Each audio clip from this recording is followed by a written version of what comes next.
Welcome to NASCAR Race Day for the Camping World Truck Series as we get ready for racing from the plains of Kansas. Last week in Dover, we saw the thrill of winning and the agony of losing. This week, we welcome back some familiar faces as Xfinity Series regular Brandon Jones hops in the 51 truck for the first of 5 races he'll run for KBM this season. Bubba Wallace returns to the series looking to get to victory lane for the 3rd straight time after winning at Miami in 2014 and last year in Michigan. But he'll have to go through his former boss to get there. Kyle Busch is back, hoping to continue his winning ways after picking up his 50th series win in Las Vegas just a few months ago. And welcome, everybody, to Race Day. I'm John Roberts, alongside of 2-time series champ Todd Bodine. Our crew chief is Jeff Hammond. And, Jeff, last week we saw a fantastic show put on by these truckers. This week, it promises to be better. It's hard to believe we can say that right now, but we can, because this racetrack is going to lend itself to that. It's wider. You can run where you want to. And I really believe that these guys are so, I think, pumped up to be here at Kansas Racing right now, Todd. We're going to see a better race, if you can believe it, than what we saw a week ago. How about Noah Gragson? After disappointing end to last week's race, comes out tonight and puts it on the pole, gives himself a chance for some redemption and got a shot to win this race. Yeah, what a great way to bounce back. Now, we said it was a wild one in Dover last week. Here's how it all went down at the Monster Mile. This is Dover, the Monster Mile, and you better be brave. It is scary fast and sure to be a handful today. Okay, guys, let's go have a good race here. Do what we did last year. See if we can be up front here at the end. Have fun today, bud. You ought to be smiling every lap while you're working your guts out. Got a good truck today. Let's execute all day. Finish strong. Noah Gragson leading the way, racing at Dover. Definitely got a vibration. Tire or drive line? Tire, I think. Contact. Austin Hill around, and Snyder drives into the left rear. So right front hood separated from the quarter panel. Now they're black flagging us next time by. Coming from the left front, and I think they'll be a fender or what? Jesse Little. Well, look at that right front. Is he in the box? Bring the 97 in. Need to get a lap. I'm getting out of the box. No one's on me. Sorry, boys. Side by side down the back stretch, going to turn 3. Oh! Contacting Gragson into the wall hard. 18 just doored him twice in the middle of the backstretch. Crashed himself. Sorry. It's okay. Hey, catch your breath. No rush. Catch your breath. It's okay. For the 2nd time this season after winning the season opener at Daytona. Come get you another monster, big boy. Johnny Sauter wins at Dover. Woo! Awesome job, guys! That's what I'm talking about! You guys are the best! Man, I'm pumped! So Johnny Sauter did get him another monster, and let's take a look at the playoff standings after Dover. There you see your 2 drivers at the top of the standings, Sauter and Moffitt. They have both clinched playoff berths with the win. Myatt Snyder fell a little bit. He's still in the top 8 with Dalton Sargent and Stuart Friesen, the first 2 drivers on the outside looking in. But what Noah Gragson did, Todd, and he showed us that one of the best things a driver can have is a bad memory. You got to forget what happened before and move on. But how do you do it? It's certainly not easy. Well, it's tough to lose these races anyway, but when you lose this race as a driver, you lose this race because of your own mistake. There's nothing that gets you to the core more deeply, and he knows how hard these guys work on these trucks, and he was in the shot to win the race, and his mistake took him out. You can't, there's no way I can emphasize enough how that gets you in your core. Well, the other thing is, talk about mistakes. I mean, how about pit road the other day? We saw a lot of mistakes, and it might have been because of that 6-week layoff. I mean, these guys need to get more back in the rhythm so they don't make these kind of mistakes on pit road, like, touching the tire when they shouldn't. The gas man's not supposed to do it.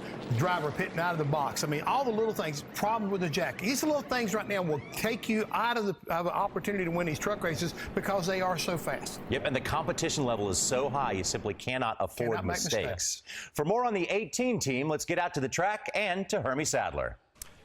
Well, John, I've got Rudy Fiegel. He's the crew chief for Noah Gragson. What a week for you guys, potentially going to victory lane. You end up with a crashed truck, but you guys are back on the pole tonight, so you've rebounded well. We've had a rash of pit road penalties in this series this year, your team as well. Any particular issue stand out for you as a concern on pit road? No, I mean, these Safe Flight guys are working really hard.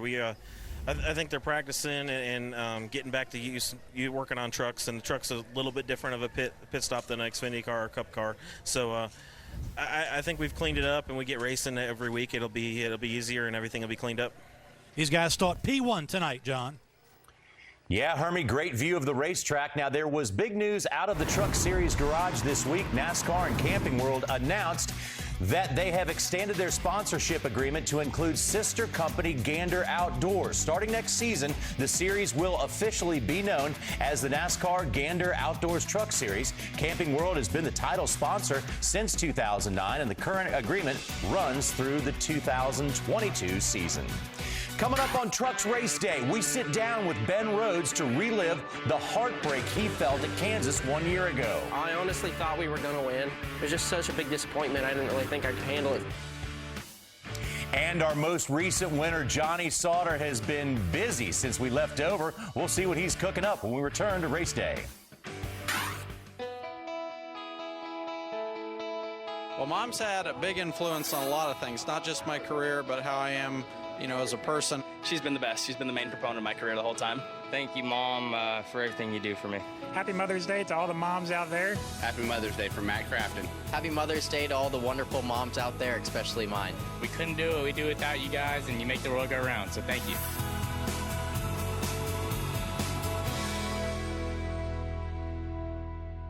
Rhodes looking inside and coming. Here's Ben Rhodes getting underneath his teammate Matt Crafton for the lead. I'm going to put Rhodes in that category as a championship contender. The kid's got a lot of talent. He's impressive. Well, Ben Rhodes scored his first Truck Series victory in Las Vegas last fall, a moment he calls the biggest high of his life. But while it's true what they say, you never forget your first, it's also true that you never forget the one that got away.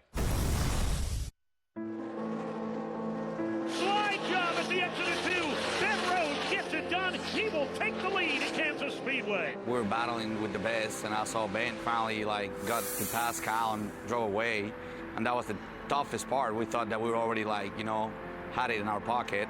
Kyle is giving it everything he's got, and he cannot catch Ben Rhodes. I honestly thought we were going to win. Rhodes from the lead has a problem.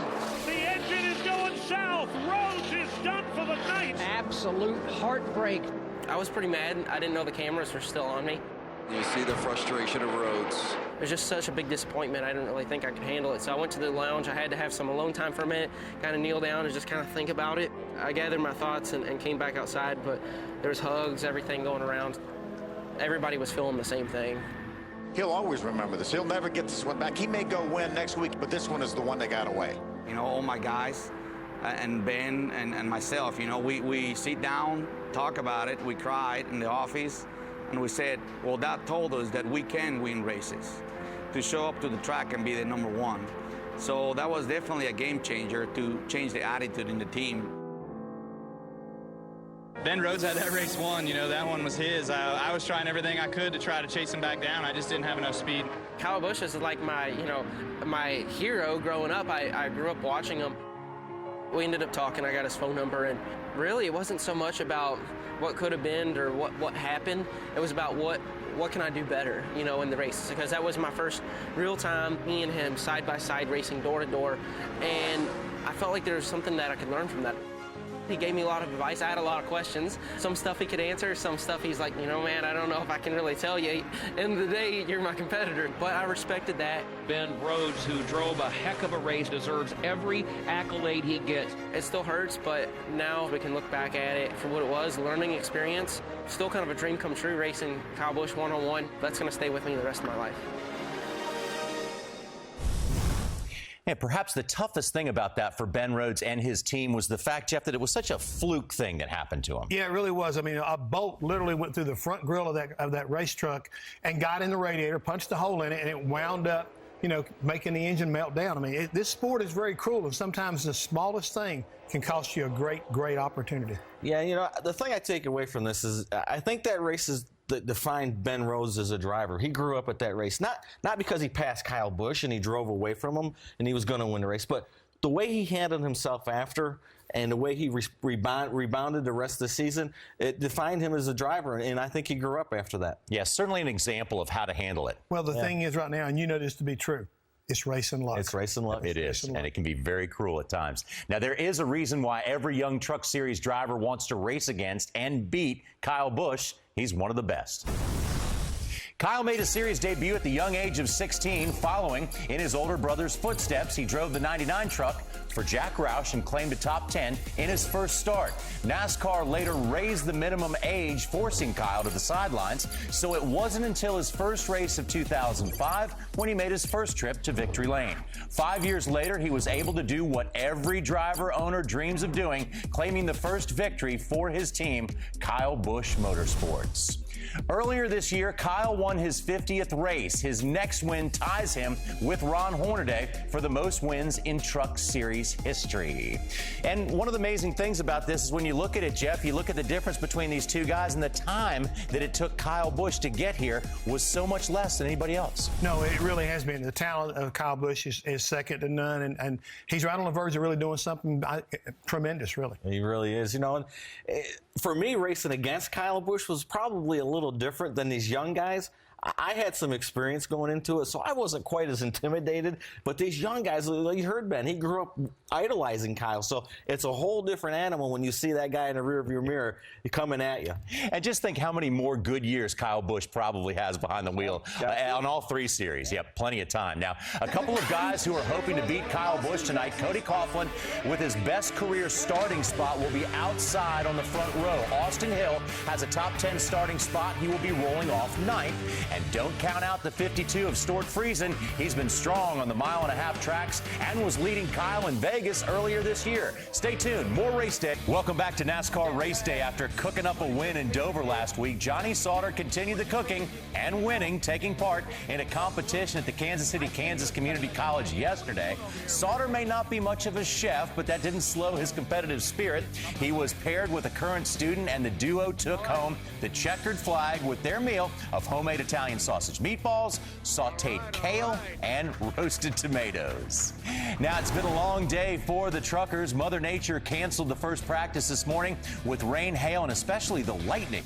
Once they finally did get on the track, two-time Kansas winner Matt Crafton went to the top of the speed charts, which should not surprise us at all.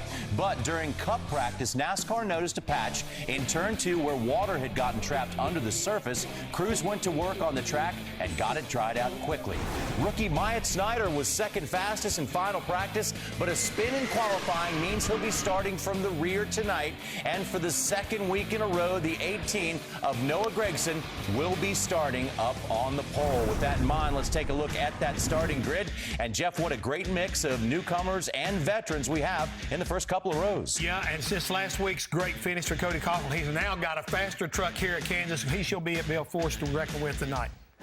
And Myatt Snyder, he was second fastest in practice. He is going to be fun to watch coming from the back. We saw what happened to him qualifying. It's going to be a lot of fun to watch. Yeah, don't think he's going to be staying back there very long. But, Todd, how big of a challenge is it for these guys to practice during the day and then to race at night at Kansas? It's really tough. Kansas is one of the racetracks that has the biggest change from day to night. The racetrack is wore out, so during the day you really don't have a lot of grip. But when it gets cold, that sun goes down, it really grips up. So it's one of the biggest challenges these crew chiefs and drivers are going to face. And to me, I think that's where the experience of a lot of these drivers, like a Kyle Busch, Johnny Sauter, Matt Crafton, that's where they're going to shine tonight. So it's going to be a big challenge.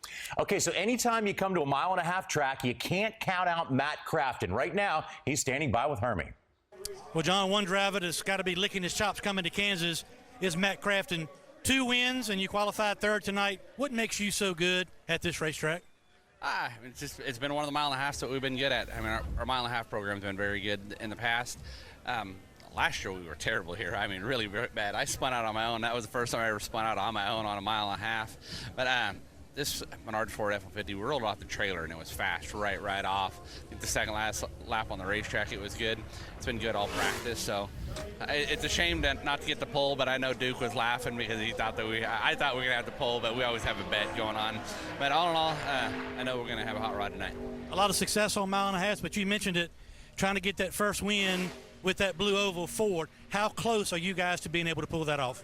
We're getting very close. I mean, just looking from the first of the year, and we qualified really good at Atlanta and ran decent. But from there on, we've struggled. We've been off a little bit, but now we've had all of our trucks have been in the wind tunnel. We've learned some of the characteristics of the Ford F-150s, and we've seen what we need to do to make them better on the mile and a half, as you can see. So hopefully it'll be payoff tonight. That's Matt Crafton, John. He'll roll off third tonight. Hermie, thank you very much. You can feel the excitement in the air. Drivers like Justin Haley is starting 12th, getting ready to take the seat in the race truck. Brandon Jones and others will have the opening ceremonies for you when we come back. Everybody, as we're counting you down to the green flag here at Kansas Speedway. It's back-to-back weeks of racing for the truckers. Dover last week and Kansas this week. This track is wide and open and fast, and the stars are out tonight under the lights at Kansas. So right now, we're going to take you down trackside, and please enjoy the opening ceremonies from Kansas Speedway.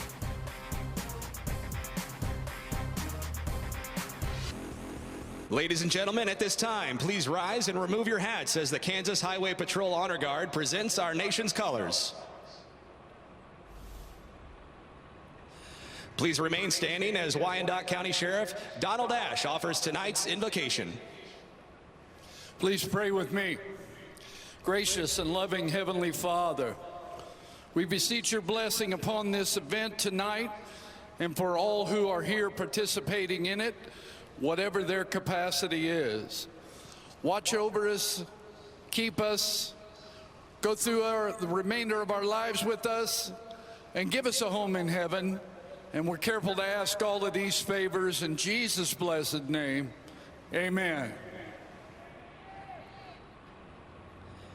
Here tonight to honor America with the performance of our national anthem, please welcome Kansas City, Kansas Police Officer Dustin Darenfeld.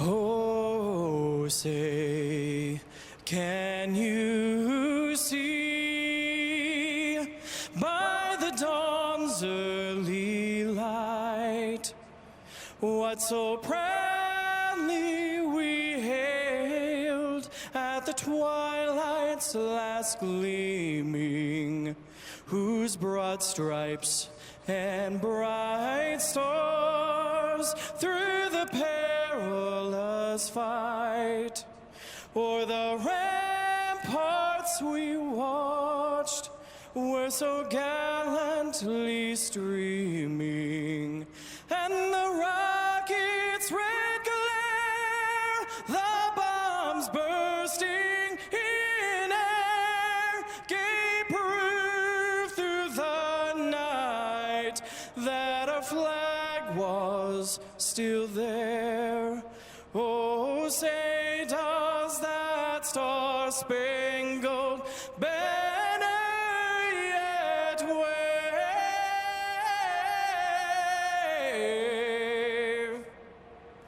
o'er the land of the free and the home of the brave?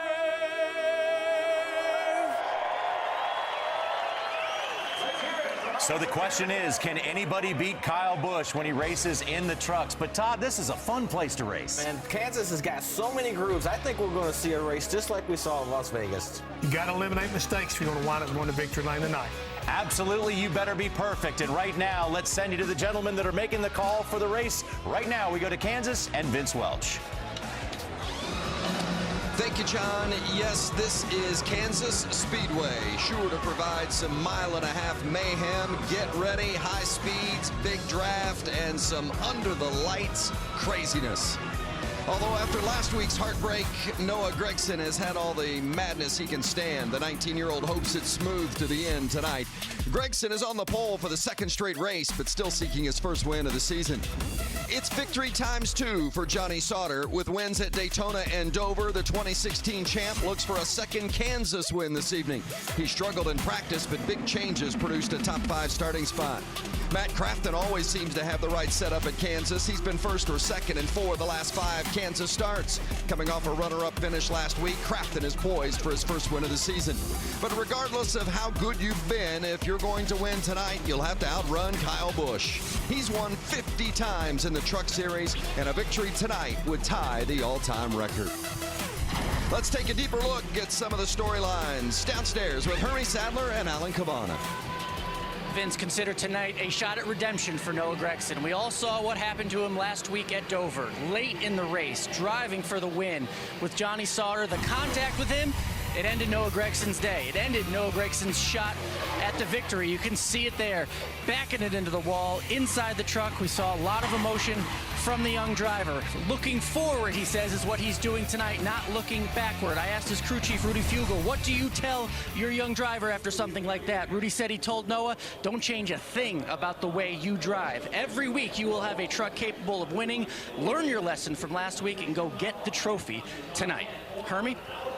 Well, Alan, tonight, Bubba is back. That's right. He returns to the Camping World Truck Series tonight. Bubba Wallace trying to win his third consecutive victory in this series. The last two times, 2014 Homestead, he went to victory lane. 2017, last year, watch this drive, a dynamic pass at the bottom of turns 3 and 4 at Michigan. He completes the pass. He goes to victory lane.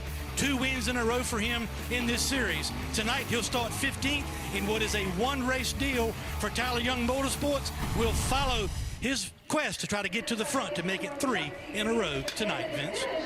Well, I'll tell you what, no shortage of storylines this evening, that's for sure. Great to have you with us with Michael Waltrip, Phil Parsons. I'm Vince Welch. History says you better start toward the front if you're going to win this race. Every one of the 17 races we've had here at Kansas, the winner has come from the top 10. All of our races this season, the winner has come from the top 10. So, Mike, who is someone outside the top 10 capable of getting it done tonight? Bubba is back. You heard Hermie, and he has got confidence. Just think how well this 2018 season has gone for him, driving Richard Petty Motorsports number 43 car, second at Daytona, led the race at Bristol, just very impressive all year long. And you know what I like? I like a confident driver, and that's what John Hunter Nemechek is. These guys are starting 13th, 14th, and 15th. John Hunter won at Martinsville. This is your 13th place starter. Brandon Jones, 6 top 10 finishes in the first 10 Xfinity races in 2018. He's on a roll. I want a confident driver who wants to mash the gas, and I think that I can get my 3 trucks up to the front and battle for the win. Well, Michael, Vince said it best. If you're going to win this race, you're going to have to be the guy that's won 50 of these races, Kyle Busch. But he can be beat. He was beaten last year. He admitted he was beaten last year. He had such a great battle with Ben Rhodes until something went through the radiator and it hurt his engine. Kyle went by there on the victory. There's Eddie Traconis, crew chief. And look at the emotion from that young man, Ben Rhodes. He's going to be good here tonight. So you can beat Kyle Busch. It's hard to do, but these guys like Ben Rhodes can do it. They've done it before, and they can do it again. John Hunter Nemechek is going to make it even harder, Vince. Just got breaking news. He's going to the rear. We'll start from the back of the field. I still think John Hunter can challenge for this victory. What's going to be the key tonight? We've talked so much about the draft, the high speeds. We haven't even mentioned pit road, and we've seen so many big incidents on pit road and so many developments this season. What do you think is going to stand out as the development tonight that we're going to be talking about? I think there's so many different things here. They have new tires. They have a different tire on the right, and nobody has ever even been on this tire on the left before. They've got different splitter rules. These engines are different. The gears are different. Everything's different. I think the groove. I think we're going to run right out next to the wall. There's going to be a lot of options when they get to the corners, so look for some 3-wide racing. Can't wait. Under the lights on the 1.5 miles here at Kansas Speedway. Let's get that call to fire them up.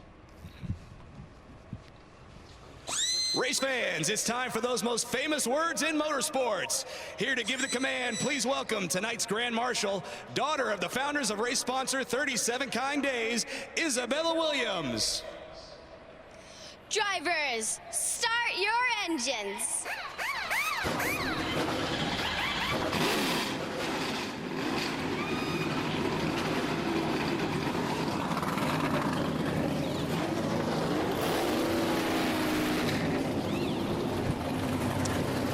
Love that call, Isabella. Way to go. They're fired up. They're ready to roll. We're going racing in the trucks.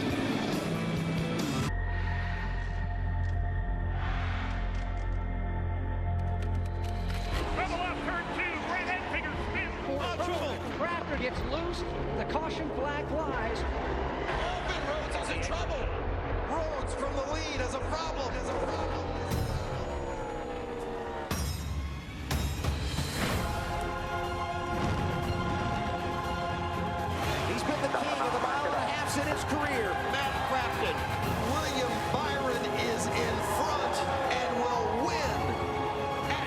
Kansas. Checkered flag in the air, and Kyle Busch wins. Some exciting moments at Kansas Speedway, and tonight should be no different. 250 miles on the mile-and-a-half track, racing here at Kansas for the 18th time. Mike, let's take a look at that Camping World track description. How about it? Well, you can see it's a mile-and-a-half in length, Vince. And look at the corners. I talked about that they're going to be running up high against the wall. It's variable banking. The higher you go, the more banking you get, propel you down these front and back straightaways. You can see the track's not symmetrical. It's different entering each end of the racetrack. That makes it a bit of a more challenge. The Shell Rotella race analysis. As you can see, this race is 167 laps, over 250 miles, one of the longest races we have on the circuit. You see our stages are 40-40, and the final stage is 87 laps, and our pit window is somewhere between 50 and 55, and Kyle Busch won this race last year. Starting lineups, Noah Gragson on pole for the second consecutive week. Cody Coughlin, his best career start. He'll on the outside of row 1. We got Grant Enfinger back in row number 2 alongside Matt Crafton. Let's see if we can make contact with Grant. Hey, Grant Enfinger, Phil Parsons and the boys up in the Fox booth. You got a copy? Full green, first view. Hey, Grant, Phil Parsons in the Fox booth. You got a copy? I got you loud and clear, Phil. All right, buddy, you've had such a great start to the season. You had a good, solid season last year. When are you going to get that 98 truck for Thorsport in Victory Lane? That's a good question. I'd say tonight could be the night. I feel like we have a really good Protect the Harvest Ford F-150. And honestly, this is the 6th race of the season. This is the 6th time. I feel like we brought a better prepared truck, a better speed, just better overall equipment. I feel like we have this year at Thorsport Racing. So really proud of our guys and Jeff Hensley for that. All right, buddy, keep this good run going this year. Thank you, guys. You were seeing the starting lineups, and by the way, the 8 of John Hunter Nemechek, the 13 of Myatt Snyder, the 15 of Robbie Lyons, the 74 of Mike Harmon going to the tail for unapproved adjustments. How about those in-car cameras, or in-truck cameras, as is the case tonight? Well, let's ride along on this Ford onboard. This is the Alpha Energy Solutions Ford for Thorsport Racing, and Ben Rhodes came oh so close last year, guys. He's going to start this race from the 7th spot, and you can see the nemesis right there in front of him, Michael. Yeah, that's 6th place starter Kyle Busch in the Beechcraft Toyota. He's going to take us for a ride. It's going to be really fun for me to watch this camera view. You can really see Kyle work that wheel down in the corners as he tries to march his way to another victory in his Toyota. Let's check in on pit road one more time, beginning with Hermie. Well, Jerry Baxter's the crew chief for Cody Coughlin. 6th at Dover last week, a career best 2nd place qualifying effort tonight. What's been the one thing you've seen out of your young driver that's leading to this surge in performance? Just building a lot of trust with the team, you know, and he's kind of found a home here, which is good. He's been looking for that for a while, I think, and we seem to hit it off pretty good. You know, I keep pumping him full of all the information I can get my hands on, and he seems to be taking it. So we're just going to keep picking this a little bit of time, and you know, we keep getting top 10s. We'll get better than that, you know, and I don't know. He's a little nervous starting up in the front, but hopefully he'll get used to it because I think we'll have a lot more coming. Alan?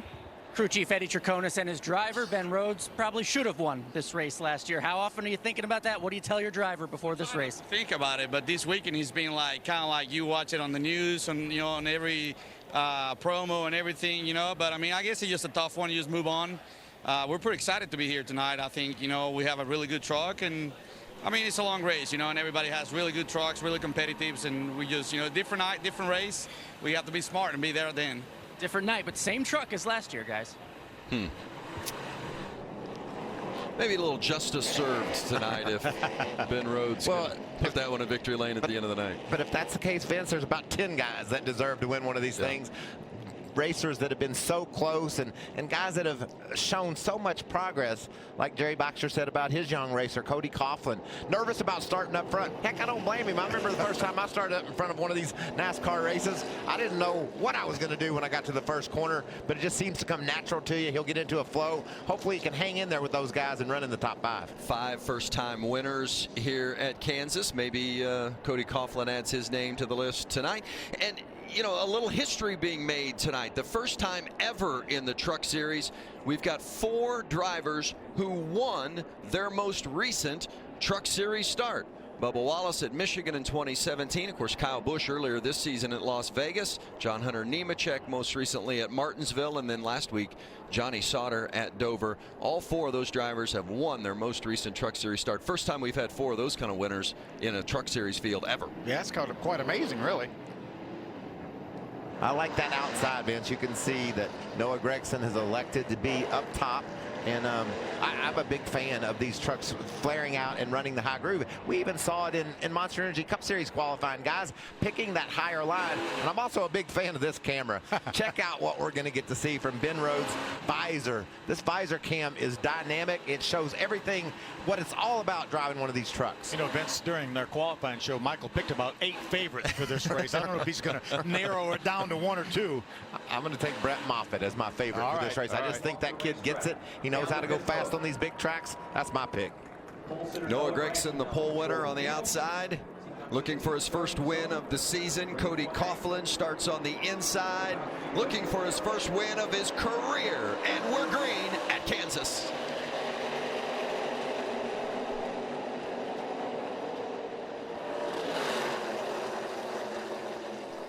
Enfinger taking a look on the outside. I think Gragson went up to block a bit there, and that's going to open the door for Cody Coughlin. 3 times. Oh, no. Yeah, 3 times. I said open the door for him. 3 wide down into turn 3. And Matt Crafton took advantage. Right to the front past Coughlin, and he's going to get Gragson as well. And Matt Crafton is going to lead lap 1. Good battle there for the 4th spot. Kyle Busch looks to the inside of the 98 of Enfinger. Kyle Busch has won his last 2 starts here in Kansas. Big wiggle. Had to gather that up. There goes Enfinger. Here comes Moffitt. Johnny Sauter in that ISM Connect truck right there. And Stuart Friesen, the dirt tracker from the Northeast. Watch for him to be strong tonight. You don't think these trucks can be a handful? Did you see Kyle Busch have to gather that up? Wow. Did you see him drive in turn number 3, though, right after that happened off of turn 2? He's not scared. He's not scared. Right back in the gas. And how about this view we're going to enjoy all night long from Ben Rhodes. Watch this. Kyle was hammered down. Watch the truck bottom out. Those sparks, that's just lifting those back tires off the ground a bit. And when he tries to cut the front end, you could see it about swapped ends with them. We saw that happen to Myatt Snyder in qualifying, and he spun out. That spark, those sparks, Vince, are a result of just lower air pressure on the start of these races. The truckers, the crew chiefs, they know that if they lower the pressures a bit as the tires heat up, that'll be the optimum operating pressure for them. So they try to risk it a bit on the start. Almost cost Kyle there.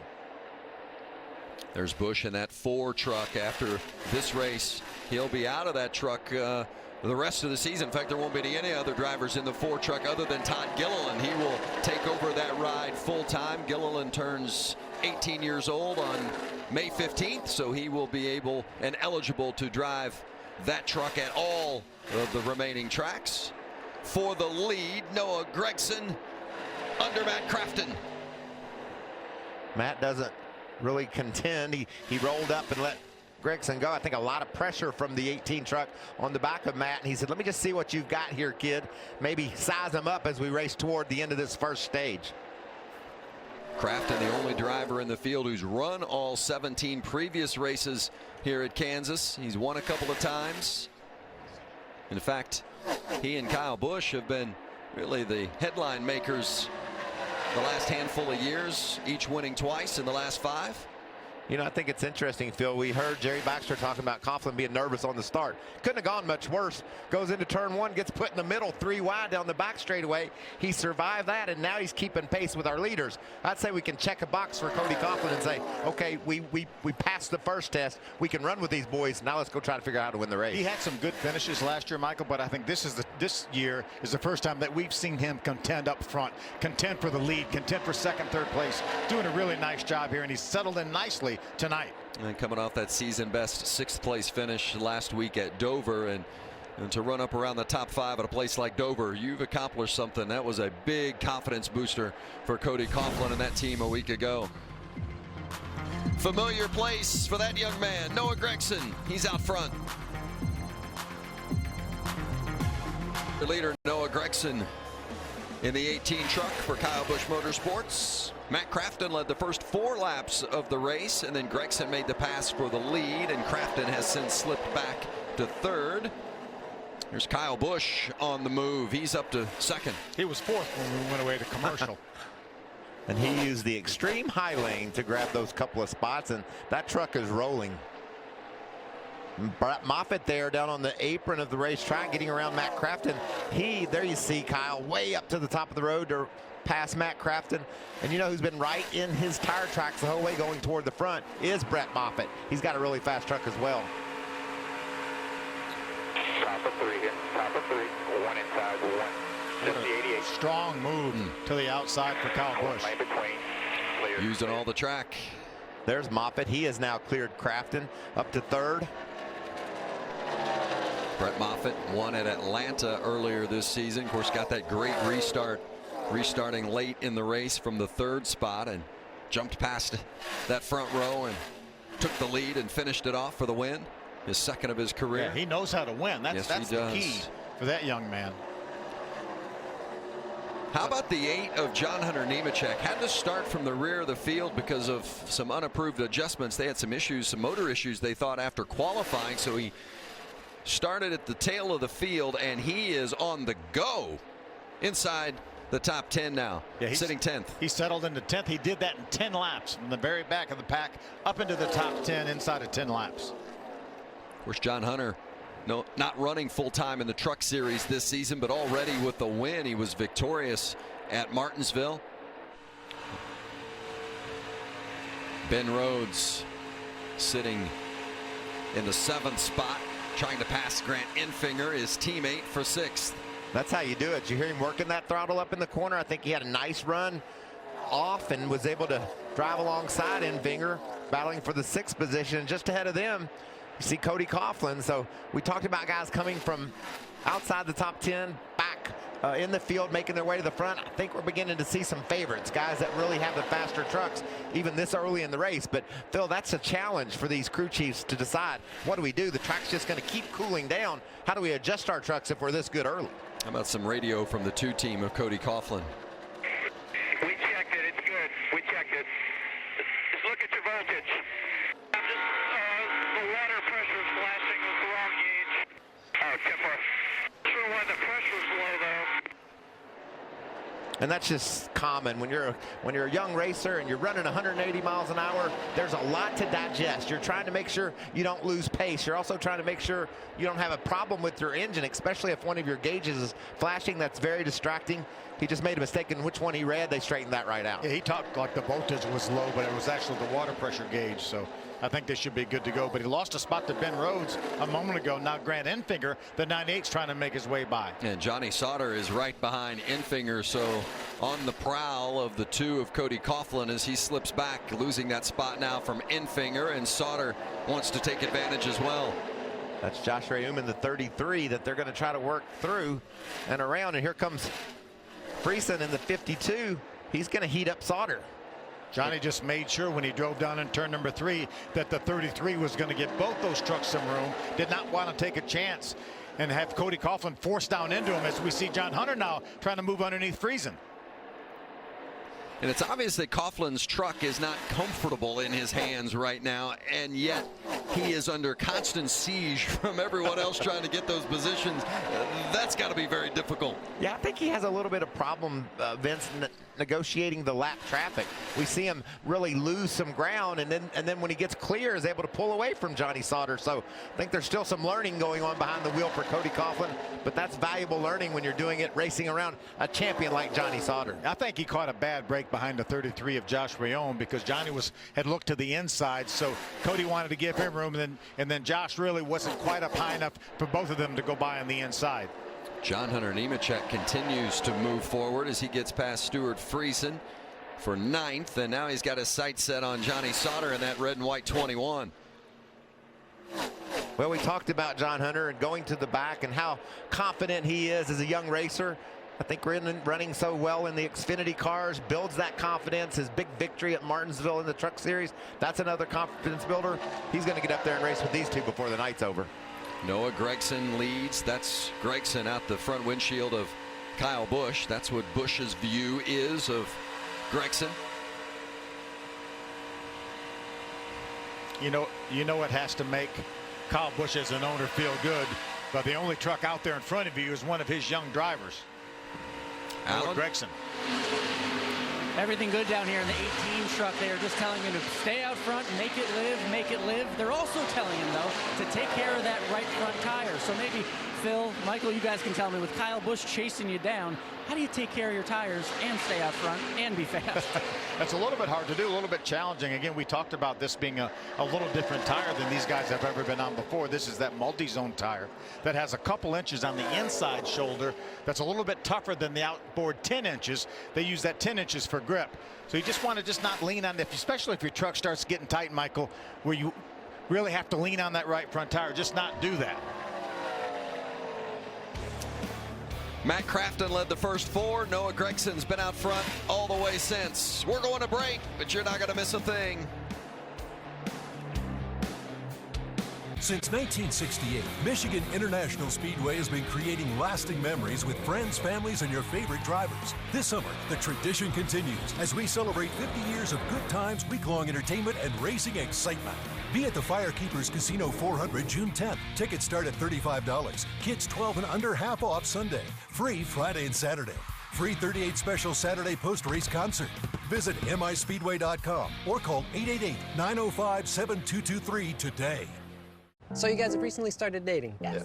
A little less than a month. Coming up on 2 months now, yeah. Cool. I want to show you guys these 3 Chevy SUVs. The first one is called the Trax. Beautiful. Do you think it would be good for moving in together? Moving in together?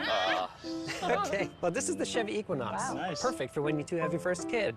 Give me some time. Okay. This is the Traverse for when you have your 5 kids, 2 dogs, and 1 cat. Oh. 5? Well, no matter what stage of life you're in, Chevy has an SUV for you. You have it all planned out. Thanks. Ahoy! Y'all hungry for some KFC? Try my extra crispy tender $20 fill-up, guaranteed to satisfy a family of 4. Good luck! Are we rescued? It's extra crispy good. What is a trophy, gentlemen? Something to put on the mantle. Today's the day, boys. Cannot believe it. It's why we're here. You are the champion, baby! Good. It's exactly why we're here. But there could be trouble.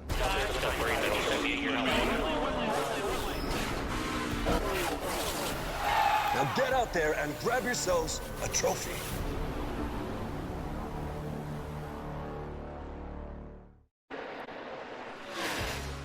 Well, you've been watching it at home as Kyle Busch continues to close the gap on the leader, Noah Gragson. Busch in the 4, Gragson in the 18. Gragson has led the last 23 laps after Matt Crafton led the first 4. John Hunter up to 8th. He's starting to pressure Cody Coughlin. Coughlin slips up the hill there. That'll open the door. I'm looking forward to the end of this stage and a reset. We got some trucks that have made a lot of progress. Moved up inside the top 10 like Brandon Jones we talked about. Bubba Wallace is 12th. We get an adjustment. These more experienced drivers really know how to tell their crew chiefs what they're looking for an adjustment. And the crew chief has to consider what the driver's saying and then also think about the weather and the way this track is cooling off. You can see some big movers early. Yeah, John Hunter Nemechek up 17 spots. Remember, he had to start at the rear, and he has plenty of speed in that truck, that's for sure, showing it running well up inside the top 10 now. And it didn't take him long to get there. Matt Crafton in 6th. Vince, he's losing touch with the leaders because his truck is too tight, and he really prefers to run the bottom of the racetrack, but the lower on the racetrack he runs, you see Crew Chief Junior Joyner looking on as well. The lower he runs on the racetrack, you see right there, he wants to be on the white line, but the closer he gets to the white line, the tighter his truck is, but he's also not comfortable. It doesn't feel like he has a lot of speed in the middle of the racetrack, and that's where the 4 and the 18 seem to be a little bit better than him. So we'll watch the 88 and see what adjustments they make, and also if the 88 Matt Crafton will have to make adjustments to the line he's running on the racetrack. Thank you, Hermie. And Brandon Jones has just gone around Cody Coughlin for 8th. The 21 of Johnny Sauter sitting back there as well.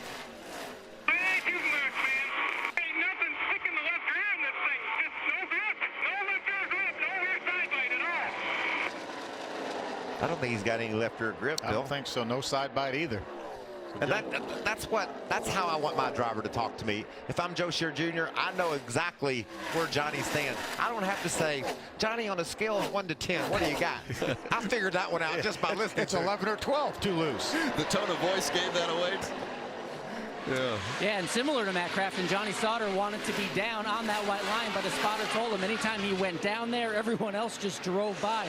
So a lot of trial and error trying to figure out the right line with the handling of your truck. Well, I tell you what, I continue to be impressed with John Hunter Nemechek. I mean, he is passing everyone he comes to. Puts Matt Crafton a spot back now, and that's for 6th. Dealing with the lap traffic there of the 15 truck of Robbie Lyons, no problem. He's about 3 seconds behind Grant Enfinger, who runs in the 5th spot, so he may get stalled out here at the end of this first stage, but get Jerry Kennan there, make a little bit of an adjustment, work on that truck, and then restart somewhere near the front. It's going to be really interesting to see what he has possibly for the 4 of Kyle Busch, or maybe the 18 of Noah Gragson. Couldn't agree more, Phil, because as he's moved through the field, when he gets a clean track, he's able to match lap times with our leaders. And right now, Noah Gragson and Kyle Busch are very, very evenly matched with John Hunter right there with him. Well, Johnny Sauter, you heard that desperation in his voice on that radio communication, and he's still trying to get around Cody Coughlin, and where we've seen others pass Coughlin with relative ease, Sauter is struggling getting past Coughlin, and I think that's an indicator of how much of a handful that truck is for Sauter. Yeah, without a doubt. And I was talking to Joe Shear as we see the 51 of Brandon Jones move by the 88 of Crafton. That's a battle for the 7th position. And Joe Shear said yesterday they were so tight their truck wouldn't turn at all. Obviously they took a big swing at it. It was good for qualifying on new tires for a couple laps, but now I think he's paying the price and way too loose. And that means he's just having to survive and hang on. And I think that's another benefit to stage racing. He knows there's no time to panic, even though he did sound a little excited on his radio report of his truck. His crew chief can get that thing tuned up, and in about 5 laps from now, they're going to get the chance to do so. Oh, he got into the back of Coughlin just a bit, maybe, but maybe it was just the air, but a big wiggle from Coughlin saved it. You know, Johnny Sauter has a streak of 26 consecutive stages that he's scored points in. The last 13 races, stage 1 and stage 2, he's been in the top 10. And right now, as he gets by the 2 of Cody Coughlin, that will put him up to the 8th spot. There's that contact you talked about, Vince, right there. I think Johnny just had a better run off turn 2 than Coughlin did, and I don't think Johnny really anticipated running that fast up on the back of the 2 truck and got into him. And there you see Friesen around as well, so that drops Coughlin back outside of the top 10. There's the 51 of Brandon Jones, the first of 4 races he'll run with Kyle Busch Motorsports this season. Jones, a full-timer in the Xfinity Series for Joe Gibbs. He's had a good go of it so far in the early going of the Xfinity Series in 10 races, 6 top 10s. And this is a young guy that can take it to the front. He's a wheelman. I think so too. I talked to the opening about confidence. I think every time he gets in that Joe Gibbs Toyota on Saturday for the Xfinity runs, he's confident, ready to go, thinks he can win the race, and that's bleeding over into this truck series event tonight. He hasn't been to victory lane yet in the truck series, but he has been a second 3 different times. We talked to him during the qualifying show, and he talked about watching these KBM trucks over the years. This is the first time he's going to be in a KBM truck, and he's really given it a great ride. Noah Gragson continues to lead the way in the final lap of stage 1 here at Kansas. He's pulled away from Kyle Busch. Very versatile with that truck too. Watch him in lap traffic. He's able to go high, go low, and that means that he has options, and it's hard for you to slow a guy like that down. Yeah, he stretched it out to over 1.7 seconds, as you see there on the left side of the screen, the pylon. Noah Gragson, his 4th stage win of the season. Great run by Brett Moffitt from his 10th place starting spot to grab 3rd in the stage. All of Gregson's stage wins have come in the first stage. Can he execute all night long and get his first win of the season? Long way away. Matt Crafton led the first 4 laps of the race. Noah Gragson led them all the rest of the way, completing stage 1 victory, his 4th stage win of the season. And you see those points that'll be doled out to the championship eligible drivers, including that 10 for that man, Noah Gragson. How about the 4 of Kyle Busch, Alan? Yeah, Kyle Busch toward the end of that stage lost some ground on leader Noah Gragson, but according to the team radio, things are improving as the night gets longer. Listen.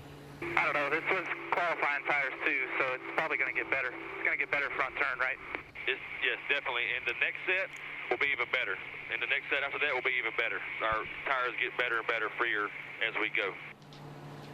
And you can hear the transition throughout that stage. At first it was too loose, now it's too tight, so certainly they'll come in.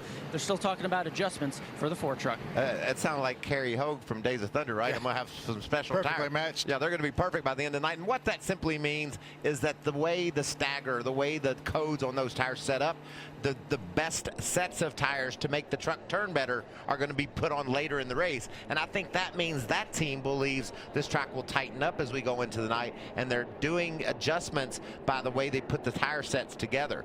They'll also change the air pressure, I would suspect, and then you might see a track bar or wedge adjustment as well. So these teams, you have to be proactive.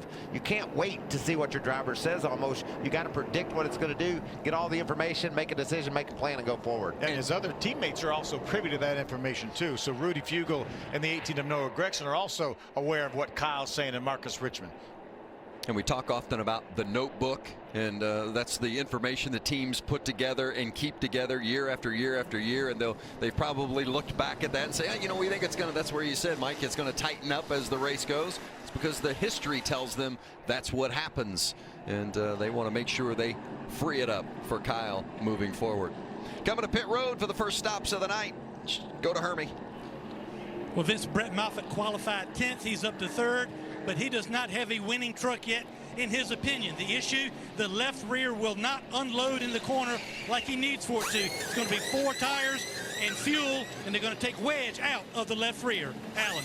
Kyle Busch going for that record-tying 51st win here in the Truck Series. You can see the wrench there and back. He wants a round of wedge taken out, and an air adjustment for Kyle Busch is long with those 4 tires. Really long on that right side, though. As for the leader, Noah Gragson, everything is good. He says he wants a little more security, a little more, keeping him on the track more going into 1 and 2.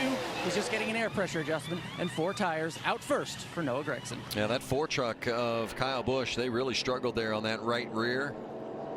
Made a chassis adjustment as well, and you see Kyle lost 4 spots.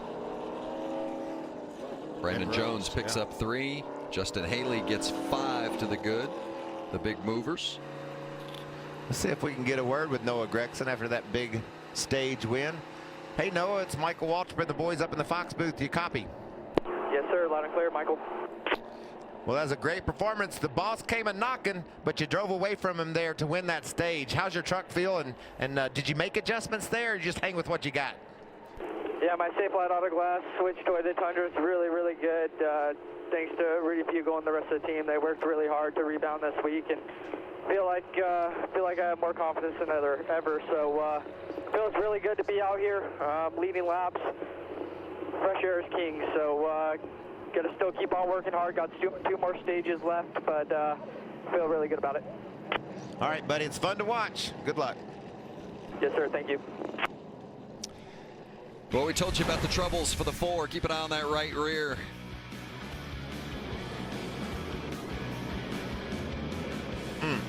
Losing spots on pit road.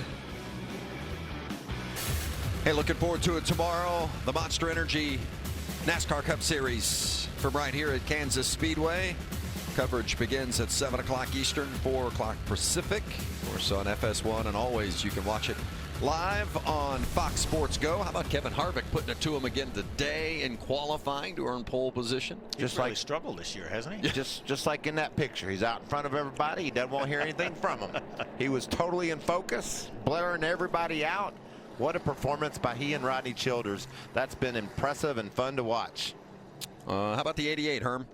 Vince, it's been a little bit surprising how the 88 has struggled early on. Normally we think of mile-and-a-half racetracks. We think of Crafton. The truck is just too tight. They put 4 tires, made an air pressure adjustment, raised the track bar. The one thing I want to throw to Michael and Phil, he says inside the truck he's having to actually tap the brake in the center of the corner to try to help the truck to turn, get the nose to set. But how on a racetrack like this, Michael, how much can tapping the brake like that to get the truck to turn, how much can that be slowing him down? Well, I just love what he's doing there, Hermie. That means he's giving it all he's got. Trying to set the nose, put a little bit of pressure in those front tires could possibly make it work a little bit better considering the way it's handling. But you certainly don't want to do that when it's handling well. I think Matt's just trying all he can to get that truck to turn through the center.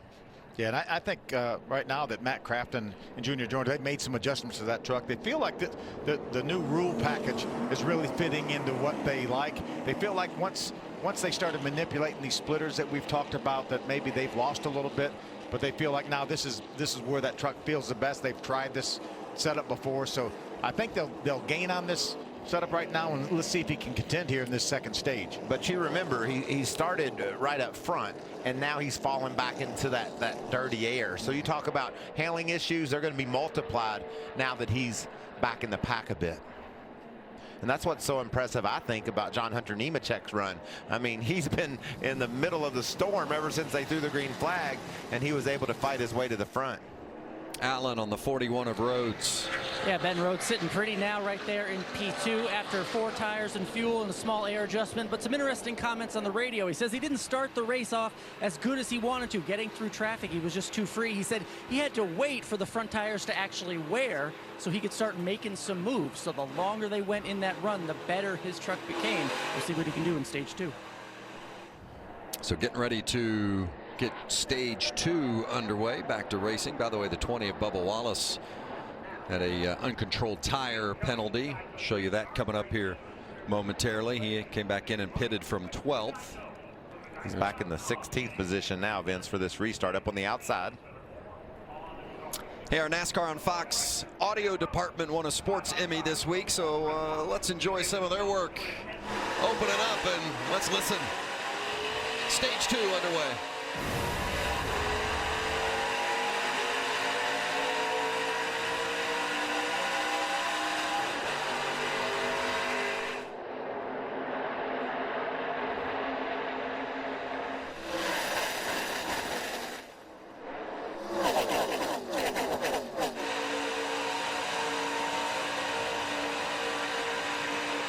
Still one outside here.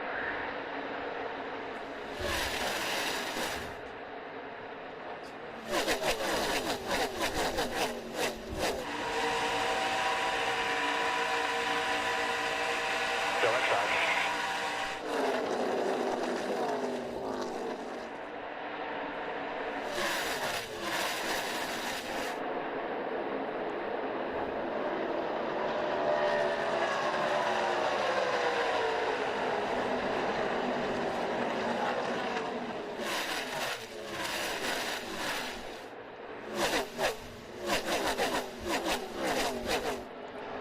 Noah Gragson continues to lead, but Ben Rhodes right there knocking on the door. And how about this pack?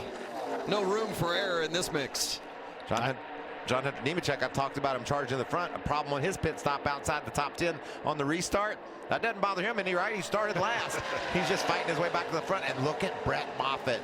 He is so good on these big, fast racetracks. And you can see battling for second there. He had a wiggle. I think he had second, and then truck got a little loose on him, and Ben Rhodes came back to secure the position. So it's Gragson, Rhodes, and Moffitt. Motor's fine. Open up. I think that right now, Vince, the 41 of Rhodes might be a little faster than Gragson. It's just that getting in that air in his wake and trying to be able to negotiate that loses some momentum, and that allows Moffitt to close in. You see Friesen down to the bottom and taking a spot away from John Hunter. That was Jordan Anderson coming to pit road. They have to raise the hood on that as some steam coming out. Not a good sign. Yeah, Jordan got the free pass. The most recent caution, or the only caution we've had. That was that little snippet of radio you heard And the urgency in his voice as well. Sounded like maybe he thought it was a hose or an oil liner. So he said the motor's fine, I think, and but it was smoking for sure. Matt Crafton on the move from 10th, trying to get past Cody Coughlin. It's got to be a little bit frustrating for Matt Crafton there passing Coughlin or trying to. Whoa. Dalton Sargent up out of the groove. Wonder if there was some contact there. Certainly. He was racing along with Bubba Wallace there. Let's see if we can see what happens. There they are, side by side. Bubba in the 20, Dalton in the 25. Well, that was just air that messed up Dalton's turn. I think Bubba came up a little bit, and maybe Dalton Sargent moved the wheel. Multiply that by that air off the wake of that truck. Now Bubba's back in that position because of an issue on pit road. Watch the 20 and the uncontrolled tire rolling outside that green line right there. Yep, just That's for a an penalty. instant. Just for an instant. That's all it took. Boy, that pro system that NASCAR uses, you can't sneak anything past it. You really can't. Wait, what? No, really, we had it under control. No, you didn't. I love this view. Watch Ben Rhodes really work the wheel.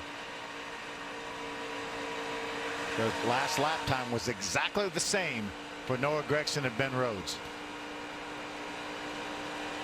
Well, that time that was different. Way different. How much? 100th of a second. Yeah, exactly. But watch Rhodes. He's able to use that draft and pull up on Gragson as they go down the straightaways into the corner. Michael, that's what I was talking to some of the crew chiefs, and they felt like they were impressed by the trucks that were able to pull up close to somebody and stay there, not lose the front end.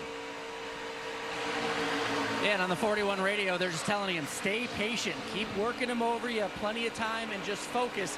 But that can't be easy, Michael Waltrip. When you see the carrot out there right in front of you, you want to make this pass like he's trying to do right now. Well, Alan, he's just an aggressive young racer, and I love that about Ben Rhodes. And right now, I think he believes, and I do as well, that he's faster than Noah. His truck is better, so he's trying everything he can. And I think the key maybe to his success could be that right there.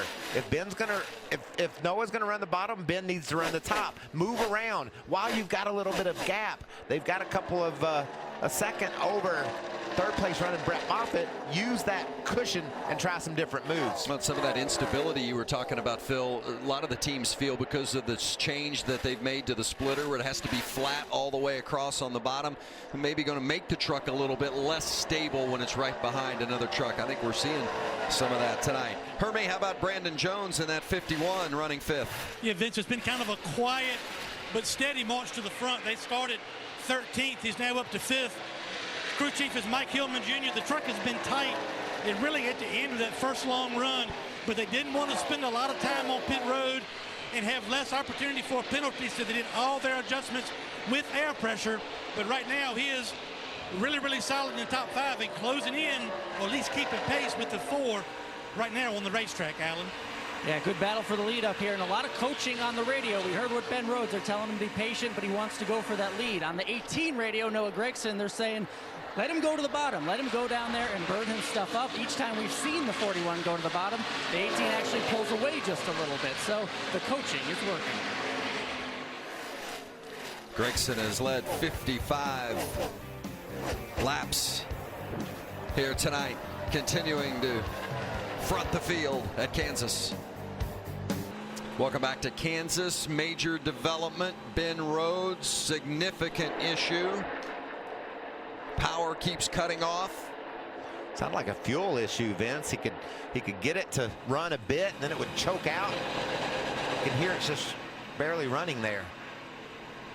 What a tough break for this young man. 2 years in a row with such a good truck at this racetrack. It seems like they had a similar issue to this at Atlanta. Also, second race of the season. Alan Cabana's down there. Yeah, tough stuff again here. Second year in a row in Kansas. They're trying to diagnose the problem. They're asking about fuel pressure. He said it was pegged at 100. It just dropped to 70. Now we see a gentleman from Ilmore Engines going over, trying to diagnose the problem as well. Really, they're just trying to figure out what is wrong with the 41 before they can fix it. Well, let's go back and take a look when he first realized that he might have a problem, and boy, the traffic just continued to go past.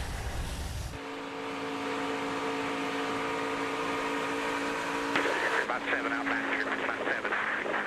Works it out. I don't know. let's try to survive till there's a caution. If it start dying, just, bring it in. We'll try to put fuel in it, see what it is. Got 3 of them coming up. You could see, Vince, he was right on the leader's bumper when that problem occurred, and sounded like a fuel pressure problem. And I don't know if they were able to find anything, diagnose it while they were on pit road, but it looks to be running okay now.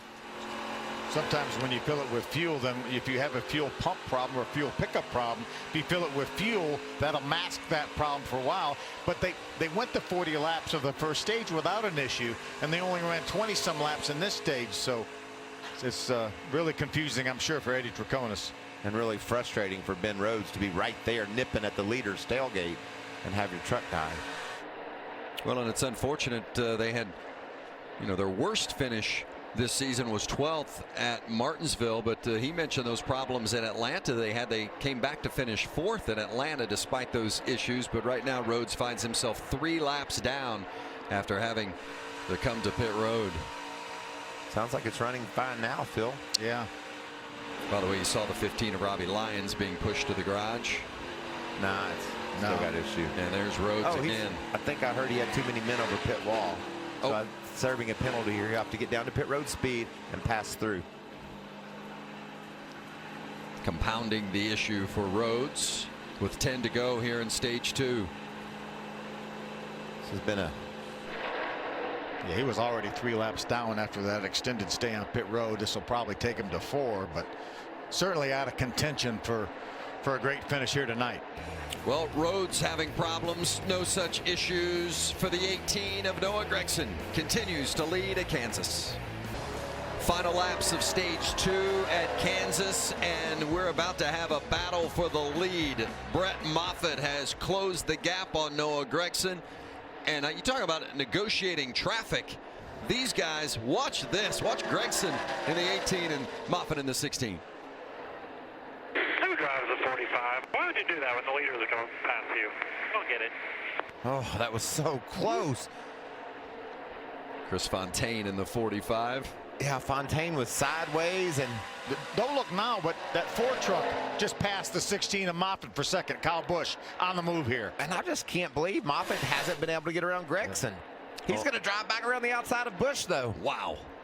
Look at that speed. I think Moffitt's got the fastest truck, but he ran into that traffic, and Gragson used it perfectly, and Gragson was able to stay out front, and Moffitt was unable to negotiate those lapped cars. There's a playoff point available here for whoever can win this stage, in addition to the 10 stage points. Tony Hirschman is Noah Gragson's spotter, and I guarantee he's telling him, take that high lane away from Moffitt. He wants it up there. Kyle Busch wants it up there. Break a little. 2, 1, I get to the top. See there? Get outside you. He does not want that. Run your regular here. 1-4. On your tight and by 3. He does not want Noah Gragson to let that 16 truck on the top, and that's just great spotting. And you could see Noah listening. 2, break a little. Keep doing the same. 3-4. No mo. 2. And clear up. Run your regular up there. Into turn 3, final lap here of stage 2. That's Kyle Busch on the bottom. Noah Gragson in the 18. Brett Moffitt in the 16, and we're going to come across the line that way. Noah Gragson wins stage 2 to add to his stage 1 victory tonight. I love that Noah Gragson has that much confidence in his spotter, and he listens to Tony Hirschman because he knows Tony knows what he's talking about. That was beautiful. We said it was going to be fun under the lights. No disappointment. More to come. The points earned tonight. Noah Gragson's been a big winner as the stage 1 and stage 2 victor. But Brett Moffitt hanging right there. It's a championship caliber effort from Moffitt and company this season. He's got to feel good about the adjustments they made at the end of stage 1 and probably the direction they'll go here as well. I think that's the most improved truck over the 2 stages. Yeah, I think absolutely you're right. Well, Kyle really came from nowhere there at the end of this stage. Coming to pit road, an opportunity to work on that truck. Help out the balance. There's some that need it, that's for sure. Hermie's there waiting. Well, Vince, the 16 of Brett Moffitt concerned about potentially an alternator issue. We'll update that again in a moment. But as far as the balance, starts loose, then gets too tight. It'll be 4 tires, fuel, and a track bar adjustment for Brett Moffitt. Alan. Kyle Busch overcame a bad pit stop on the last round of pit stops to finish 3rd in that stage. He's been complaining of a vibration throughout the truck, but it didn't seem to hurt him. He wants to wedge it out of the right rear. 4 tires and fuel for Kyle Busch. As for the leader, Noah Gragson, he asked the team asked him what they need to do to the truck to make him run on the wall better. They're going to make a slight air pressure adjustment and keep him out. Long pit stop, though. You can see Justin Haley getting there out front. Noah Gragson comes out, I think, 3rd. Yeah, Justin Haley changed 2 tires. That's what got him out and gained 11 spots. But Stuart Friesen had a good pit stop, gained 2 spots. How about Moffitt? The issues dropping 3 positions for that 16 team. But great run for Moffitt in that second stage, Phil. Let's see if we can holler at him. Hey, Brett Moffitt, Phil Parsons and the boys up in the Fox booth. You got a copy? Yeah, I got you, Phil. Brett, that truck looked awfully strong on that stage there. Zippy's got you tuned up. Have you guys made any changes for this final stage? Yeah, we went up on the track bar a little bit. I think everyone's fighting tight off, but we were really good up top. Noah just kind of took our line away there, but that's how you race at Kansas. But yeah, Zippy and the guys gave me a really good concrete supply Tundra, and it's fun so far. Hopefully we can keep it up here. All right, buddy, finish her off. Thank you, will do. Going to go green for the 3rd and final stage. When we come back to Kansas, Noah Gragson is your leader. Getting ready for the 3rd and final stage, the NASCAR Camping World Truck Series from Kansas Speedway. Noah Gragson has led 78 laps. He's had the dominant truck so far tonight. Here's his pit stop, Phil, and what went wrong here? See, he stops a little bit short. You can see, watch the jack, man. He went to put the jack under the truck, but the truck was back about 3 feet. That screwed up the rear tire changer, and that got his timing off, because these pit stops are so choreographed. Every one of those crew members knows exactly where his tire or the gas filler is supposed to be, and it wasn't like that because it looked like Noah stopped about 3 feet short. And when he did that, it just threw off the timing of everything. You said it, Phil. It's so choreographed. Everybody knows when to move and what they're doing, and had some issues. I think it all started bad when he stopped short. The guys on the back ran into the truck because they thought they had more space. Didn't take a big loss from that. Justin Haley takes the lead off that pit stop, but really because Haley took 2 tires instead of 4, so the slower stop didn't hurt Gragson too badly. He'll still start on the front row, albeit on the inside instead of the outside. Yes, such an advantage pitting in that first pit stall. Gragson with 5 stage wins, of course 2 of those tonight, so the most stage wins this season, and that helps with the playoff points. Give a shout out to Stuart Friesen right there in that 3rd position, battling for another chance to win one of these races. How about the gamble that Justin Haley took of just 2 tires? A lot of people will keep an eye on that and how it might play out. Haley on the outside, Gragson on the inside, and the green is waving. The final stage underway at Kansas. Remember, we're going to have another pit stop with 80 laps to go. These guys can go somewhere around 50. Look at Kyle Busch. Go to the outside. Gragson to the front. And there's Stuart Friesen pushing Brett Moffitt. They're 3 wide. And Justin Haley dropping like a rock with those 2 tires. Kyle Busch running the rim. Wow.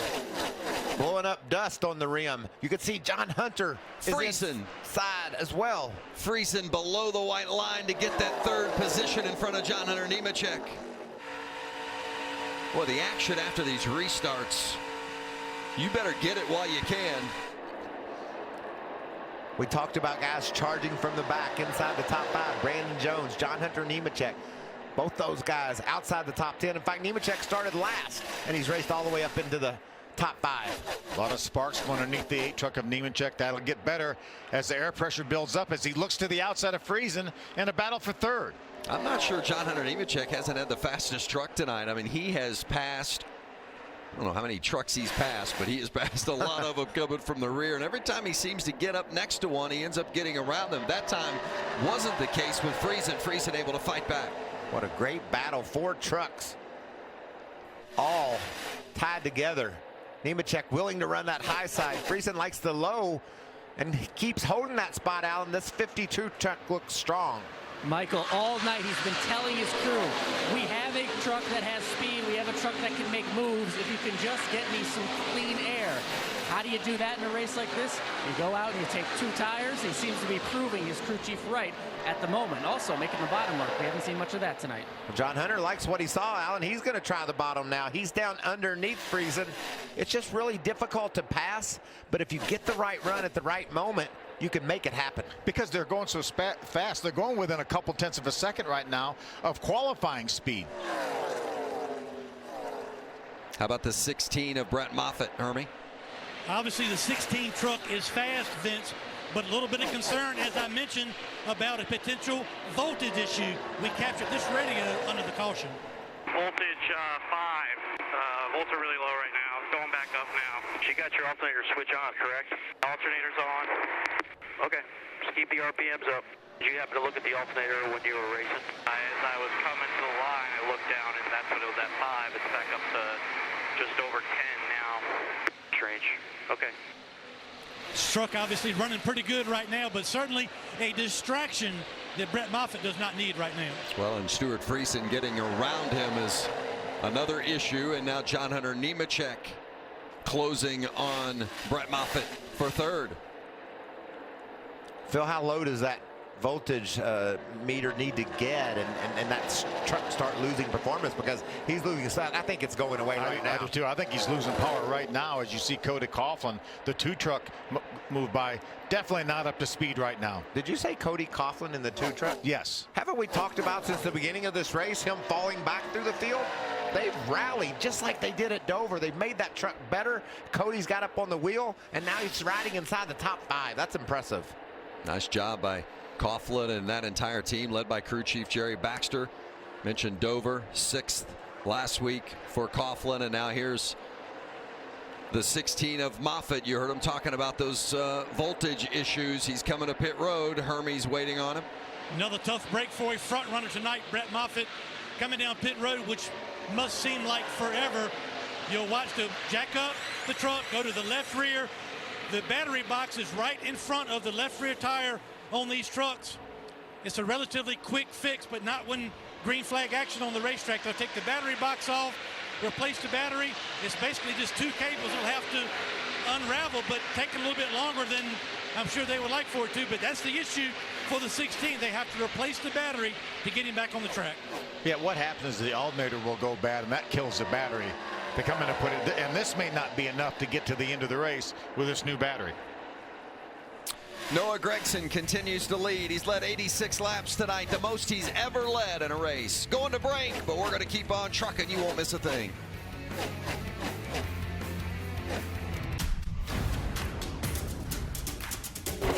God created bumpers. There's a lot of bump drafting in the backstretch. And bumpers were made for bumping. The Intimidator, Dale Sr. That's why we drive stock cars. So we can move people out of the way every now and then. The Monster Energy Series heads to Kansas tomorrow in FS1.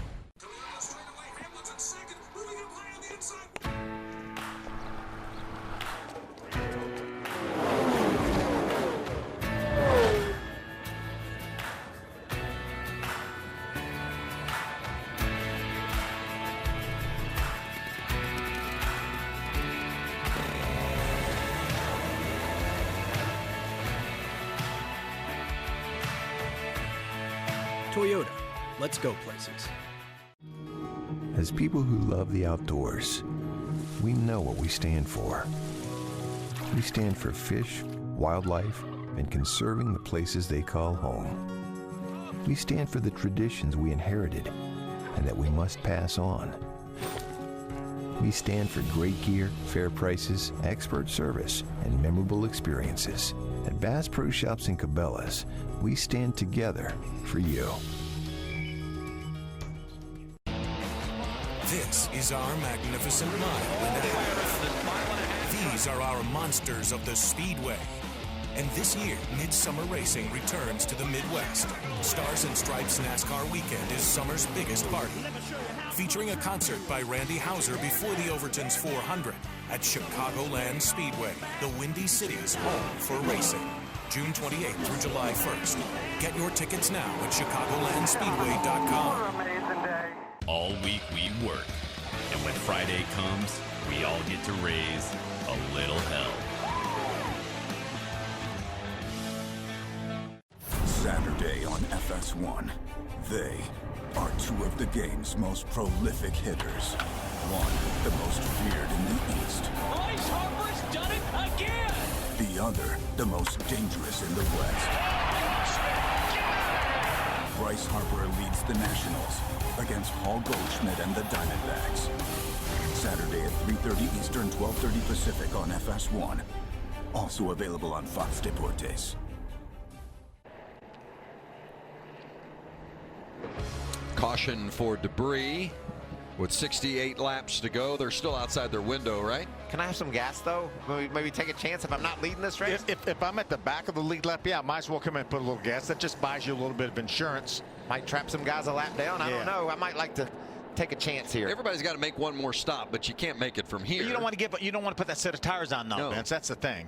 There they come. There they come at the back half of that of the top 10. Led by Bubba Wallace, who had fought his way up inside the top 10. Phil, he was running 8th. He's going to bring Johnny Sauter with him. There you see Dalton Sargent coming to his box. These guys also need another adjustment, too, because their trucks aren't good enough yet to win.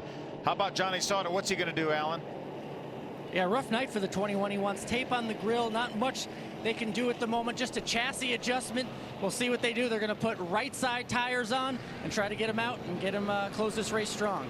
Also, Bubba Wallace in another tough night. They had that uncontrolled tire. He's worked his way back up into the top 10. 2 tires right now. Rolling along to the left side.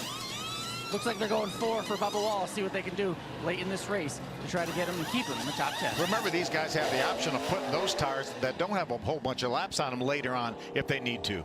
They can put those tires they just took off back on. That's right. They'll be cooled off. They can reset the pressures, understand exactly how to adjust those. And maybe this is a great move, especially, like you said, Phil, if you're back outside the top 5, 6 trucks. But definitely if you're in that position that you had to come and do that strategy, the night's not going so great for you. We'll see if it can maybe pay off, though. Go back to racing when we come back. 100 yellow, 65 to go here at Kansas for the NASCAR Camping World Truck Series. Saw some of those trucks come to pit road. One of those was the 21 of Johnny Sauter, but he's been penalized for an uncontrolled tire. He had other issues too, Vince. Problems on the right front. The wheel wouldn't come down, and the tire changer sets that tire there. That's deemed, it's within an arm's length there, but when the tire changer goes to change the tire, guess he took his arm away from it, and that tire carrier rolled it away, but NASCAR said that wasn't allowed. Look how high that nose on that truck is. Isn't that amazing? And if you're a casual fan, you're like, well, what's wrong with that thing? Something's broken. Yeah, but as soon as they put the gas down and the aerodynamics and sway bar timing and the shocks start doing their jobs, that thing will be right back down on the ground. Noah Gregson's had the dominant truck tonight. He's led 94 laps this evening. And he's going to restart on the front row along with Stuart Friesen. But the way Johnny's running tonight, maybe it's not normal. Maybe that's not what he's looking for. That's Friesen on the outside, Gregson on the inside.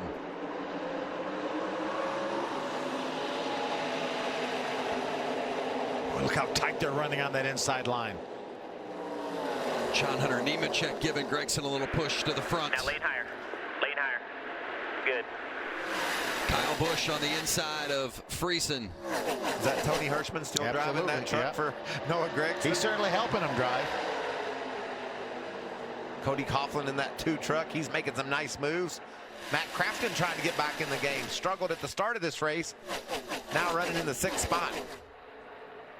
Gregson, Nemechek, Friesen. 1, 2, 3 with Kyle Busch in 4th. Busch has got plenty of company with Coughlin and Matt Crafton. Bubba Wallace is there in 7th. Bubba Wallace is going to make a move to the outside of Matt Crafton to try to take over a spot. And got it. For the lead, Stuart Friesen to the inside of Noah Gregson. That's going to work too. All clear. Clear by 2. New leader, Stuart Friesen. John Hunter Nemechek right behind the 18 of Gregson. He's around Kyle Busch holding that Down through the ground. Yellow, got one spinning down the front. Bo Lamastus. Bo was running in the 16th position.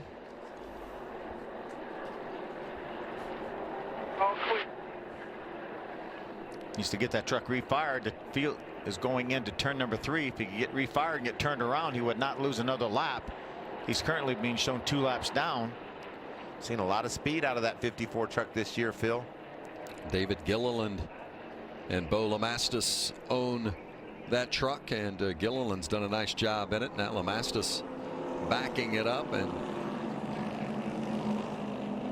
it was an aggressive backup. You could see probably just trying to position himself to get in his pit because of those flat tires. He certainly doesn't want to drive all the way around the racetrack with those flat tires.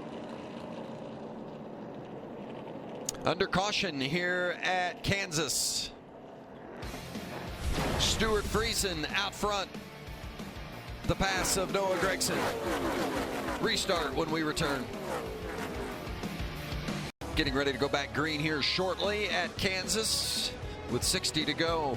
Stuart Friesen has taken the lead from Noah Gragson. Alan? Yeah, but it's been all downhill for the 52 since then. The shifter knob broke off the 52 just soon after taking the lead, and you can hear him explain that. We got some radio. Listen. Well, here's our predicament. The shifter knob just broke off. He's got more problems. Are you okay with it? Can you deal with it? I mean, we're not going to pit down for it. You can figure out a way to deal with it. Throw a ball of tape in there or something. Where'd it break off at? Right at the knob? Yeah, right before the threads start. And that knob is rolling around somewhere in the truck. They're hoping it doesn't get down where his pedals are. Also, it appears at some point the 52 shut off. So you can see he's lined up back a few trucks. May have lost the lead because of an ignition issue that he accidentally hit. Trip Bruce, the crew chief for Friesen. You heard that communication. Wow. What a tough break. Yeah, I think when we went away to commercial break, he was leading, right? Yeah, and I think what happened was when that shifter ball fell off, maybe he was trying to get out from between his legs or down in the floorboard and maybe hit the ignition switch and turned it off. He didn't keep pace. The other trucks went around him, and you can't just have those spots back. Ask Marcus Ambrose. He knows that. Yeah. One day out in Sonoma had an issue, so you've got to keep pace or NASCAR will take those spots. So Friesen has slipped from first back to 7th, and Noah Gragson resumes the lead. Let's keep an eye on what happens to that 52 on this restart as well. See if he's able to, if he has enough shifter rod to shift that truck. I know the ball broke off, but it depends if he has a little bit of stick left. John Hunter Nemechek started this race at the rear of the field. Now he restarts with 59 to go alongside Noah Gragson on the front row.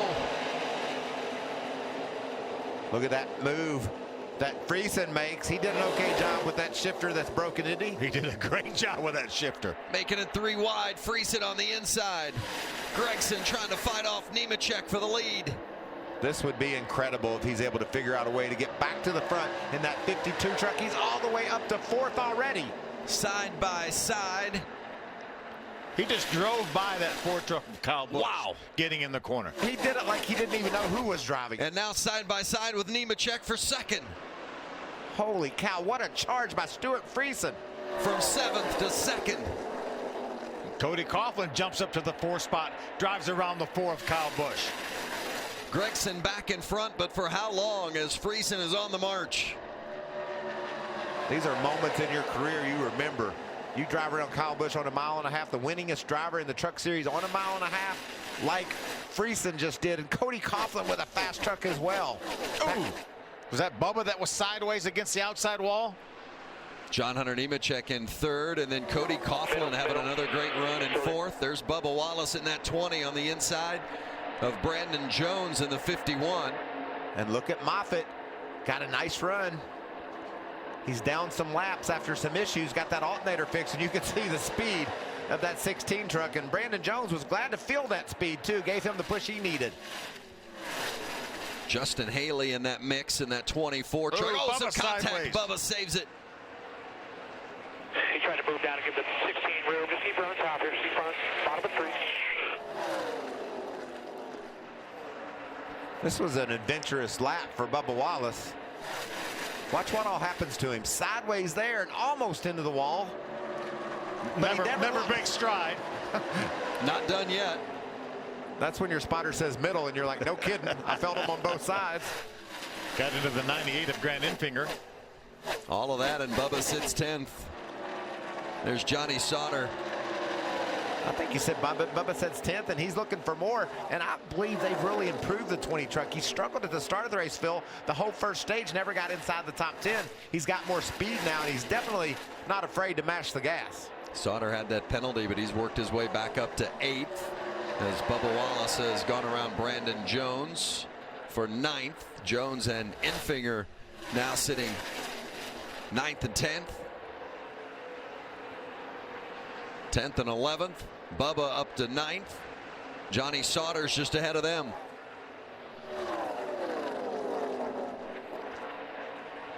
Sauter inside of Haley. Hasn't been one of Sauter's stronger trucks here tonight. They really struggled in practice, changed just about everything before qualifying, and just haven't quite been on spot here tonight. Well, then remember, they have fresher tires than most of these other trucks in the field. And he's using those too. I think making some of the strongest moves he's made all night. Crafton and Kyle Busch. Crafton in that yellow 88. Kyle in the 4. That's for 5th, Hermie. Yeah, Vince, the 88 of Crafton had been on both sides of the balance issue. Really too tight for the first quarter of this race. Last time, green flag run, too loose. He mentioned to his crew chief, Junior Joyner, I'm turning the wheel too much to the right, which means his truck is too loose. They even contemplated making a second trip down pit road last time. Caution came out, but they decided to hold on to their track position. But right now, just a little bit too free to be aggressive for the 88.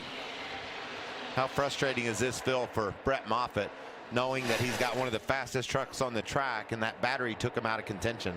I'll tell you, after you run a few laps, so that's when the Ford truck of Kyle Busch really comes to life. Remember, at the end of that one stage, he drove up and was battling for the lead right towards the end of that stage. Now that truck looks like it's as good as it's been in a while. And wouldn't you say that's just experience? He just knows how to manage those tires, hang on to that thing when it gets a little bit loose. Yep. Noah Gragson hadn't been out front for all of them, but a lot of them. More than 100 led for Noah. 45 to go. Noah Gragson still out front here at Kansas. He's led 111 laps tonight. The next most laps led, Matt Crafton with 4. Those were the first 4 laps of the race. Gragson has dominated tonight, but Stuart Friesen has been right there of late. In fact, Friesen made a pass for the lead and then had some issues and fell back to 7th. But Friesen's had the speed. We'll see if he can close the gap and make that pass again. But don't look now, Vince, but the fastest truck on the track for the last few laps, it's not Friesen or the black truck you see right behind him, the 8 of Kyle Busch, but it's that duo. Brett Moffitt, who's some laps down, and Kyle Busch, but they're running the rim. They are right out next to the outside wall. And if I'm Tony Hirschman, if I'm the spotter for some of these guys running up front, Noah Gragson, I'm going to say, do that. Get up next to the wall and run me those laps. The reason why I say that, Vince, is because he's got a second lead. He needs to get the experience and learn, does Noah Gragson, how to run right next to that wall. That's where the speed is right now. You better be learning it or it's going to bite you. How about Kyle, though? He has not led a lap in this race. Only 2 of his last 39 starts in the Truck Series, all the way back to 2012. Only 2 of those starts has he gone through an entire race and not led at least 1 lap, but he hasn't led any tonight. Right now, Kyle running 4th. Made the move to the bottom and tried to get by Nemechek. Nemechek's doing exactly what you were talking about, Michael. Running to the top of the racetrack. That's where Kyle wants to be. That's where he's running. But Nemechek's in his way, blocking his progress.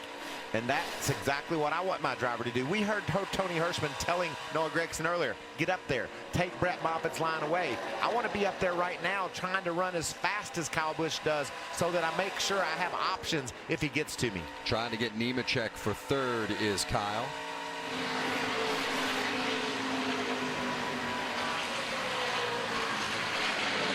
And Michael hit the nail on the head.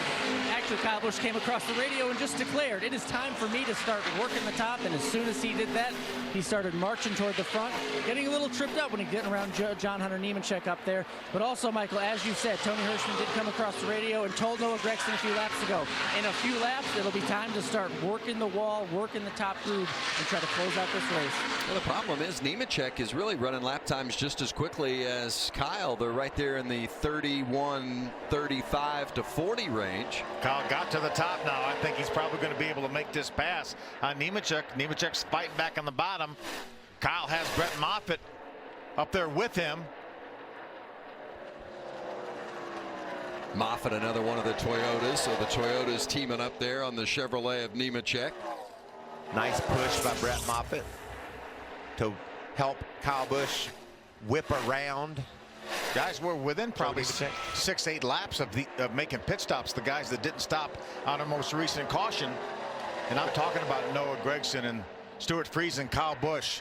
It's going to be time for them to come to pit road here. Well, we're definitely within the window, and everyone has to stop at least one more time. Yes, sir. To stop again to get to the end.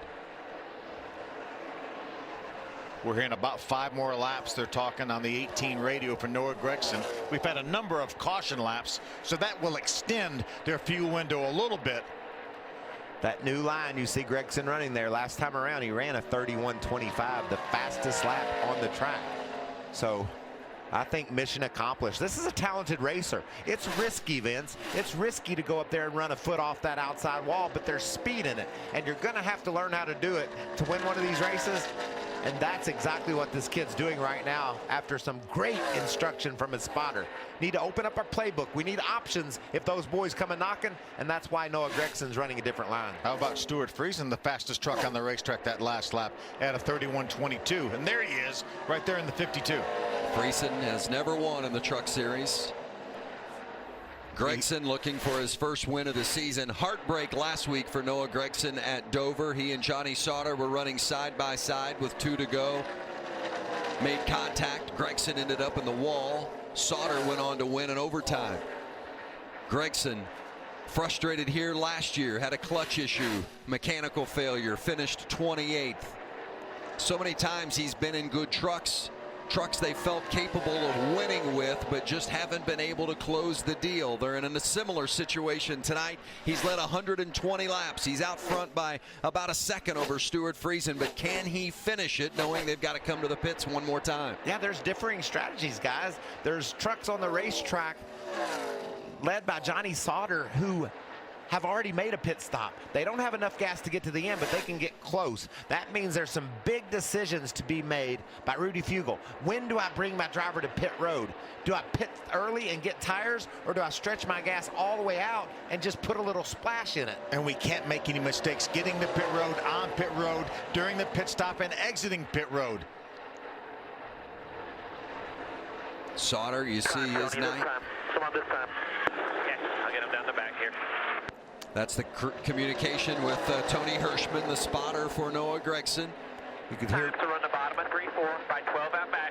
Nice and smooth, nothing spectacular. Smooth and consistent, getting on right at your lights. Cannot afford a penalty here. No speeding penalty, no crew penalty. Here comes Gragson. I think that was a bit conservative, Phil. Yeah. Well, I think Tony told him, just make sure you don't make any mistakes here.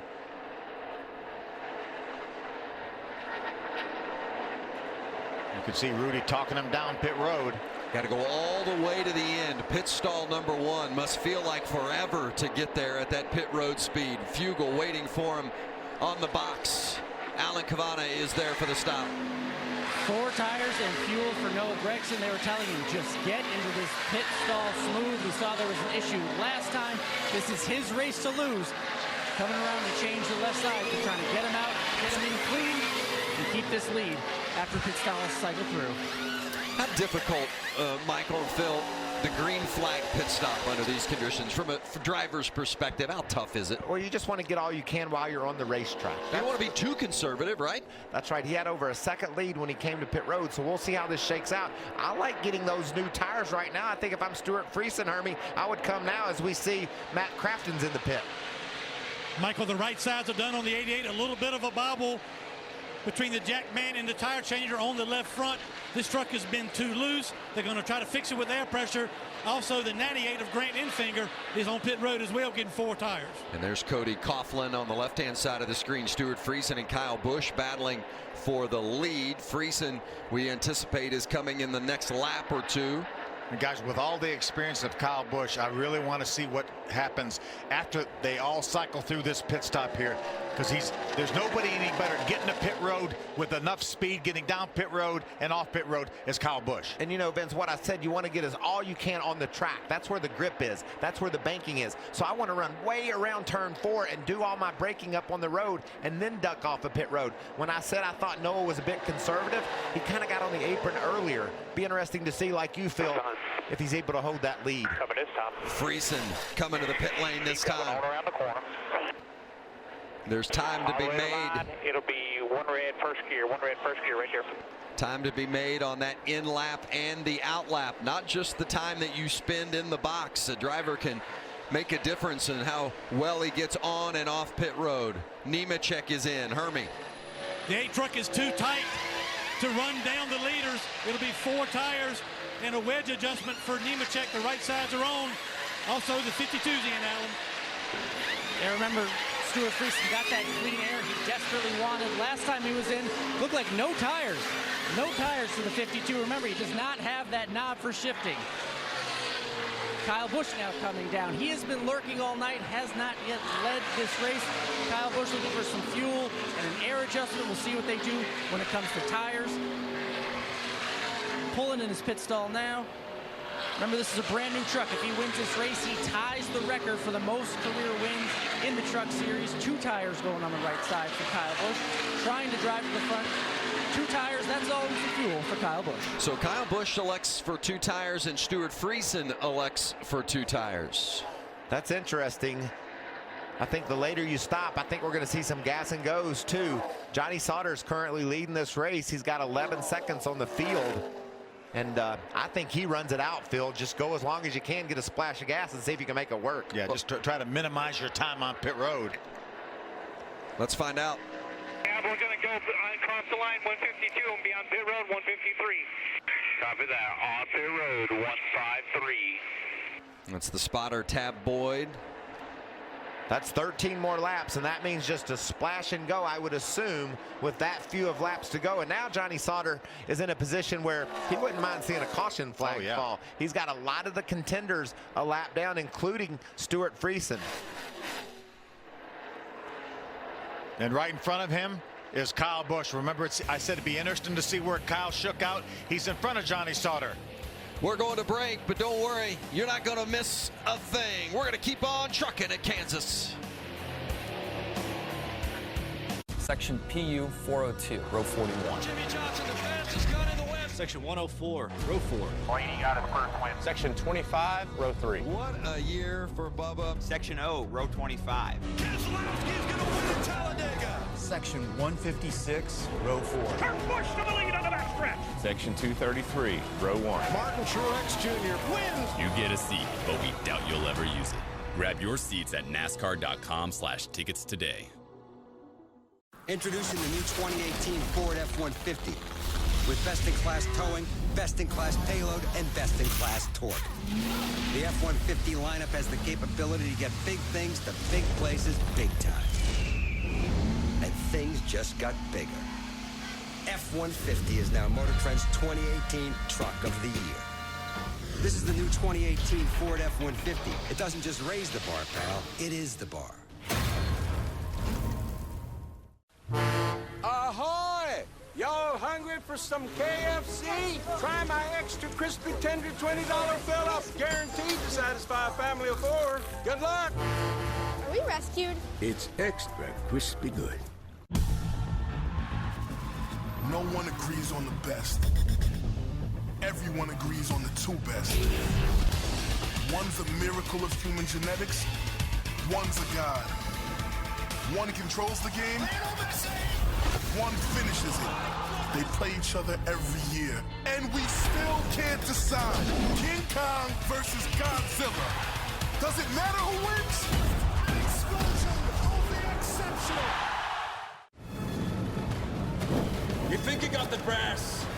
start your engines. It's time to race.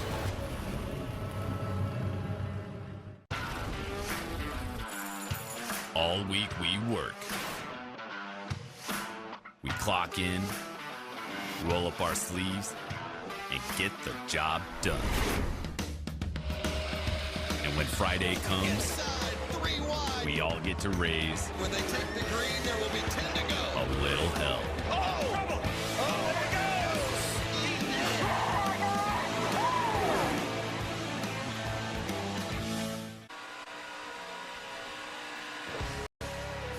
.21 to go here at Kansas. You're riding on board the truck of Kyle Busch, who currently sits 8th. That's Stuart Friesen up ahead in 7th. They have pitted, we believe, and should be, for the final time tonight, but the 6 in front of them all will need to come again. Now watch this. Friesen and Busch contact off of turn 4, and watch Kyle Busch through the grass. What an amazing save there. Friesen got seized up a little bit. You could see the 6 truck was high. Norm Benning, it took his momentum away, pulled over to block. Kyle was there and almost sent him out around. I'll play here. I'll play. Well, sometimes you go through the grass like that and dig the splitter into the grass and can cause a huge accident. Break there for Kyle, but that wasn't the case. And there was a lot of dirt and grass that got on the front splitter, but it looks like it's all cleaned off now. It looks like he's got plenty of opening there in his grill. So the 21 of Sauter leads, but he's going to have to come to pit road again. Myatt Snyder in the 13 truck sits in 2nd, but Snyder's a ways back of Sauter. And we'll take you there almost about a half a track behind, 18 seconds. So you look at our Ford track facts. Snyder, of course, one of those Thor Sport Fords. Nice job by Myatt. Had an issue in qualifying, went to the back, and he's been able to be steady and consistent, and they played some strategy here. Why does it always get dramatic? We thought we had this race figured out. It was going to come down to Noah Gragson, Stuart Friesen, and now we've gone on different strategies. Some guys got 4 tires, others got 2. We know Johnny Sauter's just going to get a splash of gas. How will this all play out? We have a handful of trucks that stopped on lap number 107. One of those being Austin Hill. Myatt Snyder was 106. Myatt runs 2nd right now. Austin Hill runs 3rd. Bubba 107 running 5th.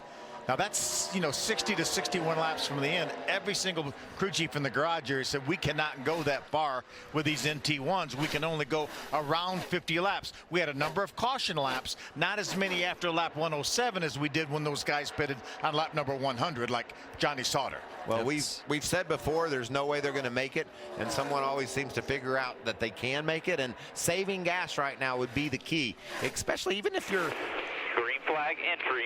Do not slide your tires. Here he comes, it sounds like. That means he's going to do fuel only, just a splash of fuel. Crew Chief Tab Boyd communicating with Sauter, or excuse me, Spotter Tab Boyd. The crew chief, of course, Joe Shear, and here comes Sauter onto pit road. Did not see him slide the tire at all. You can also slide it as you drive in your pit stall, but Johnny Sauter has so much experience. Our winner last week at Dover. Here comes Myatt Snyder off turn 4. I don't know what his plan is, but he's going to stay on the track another lap and take the lead away.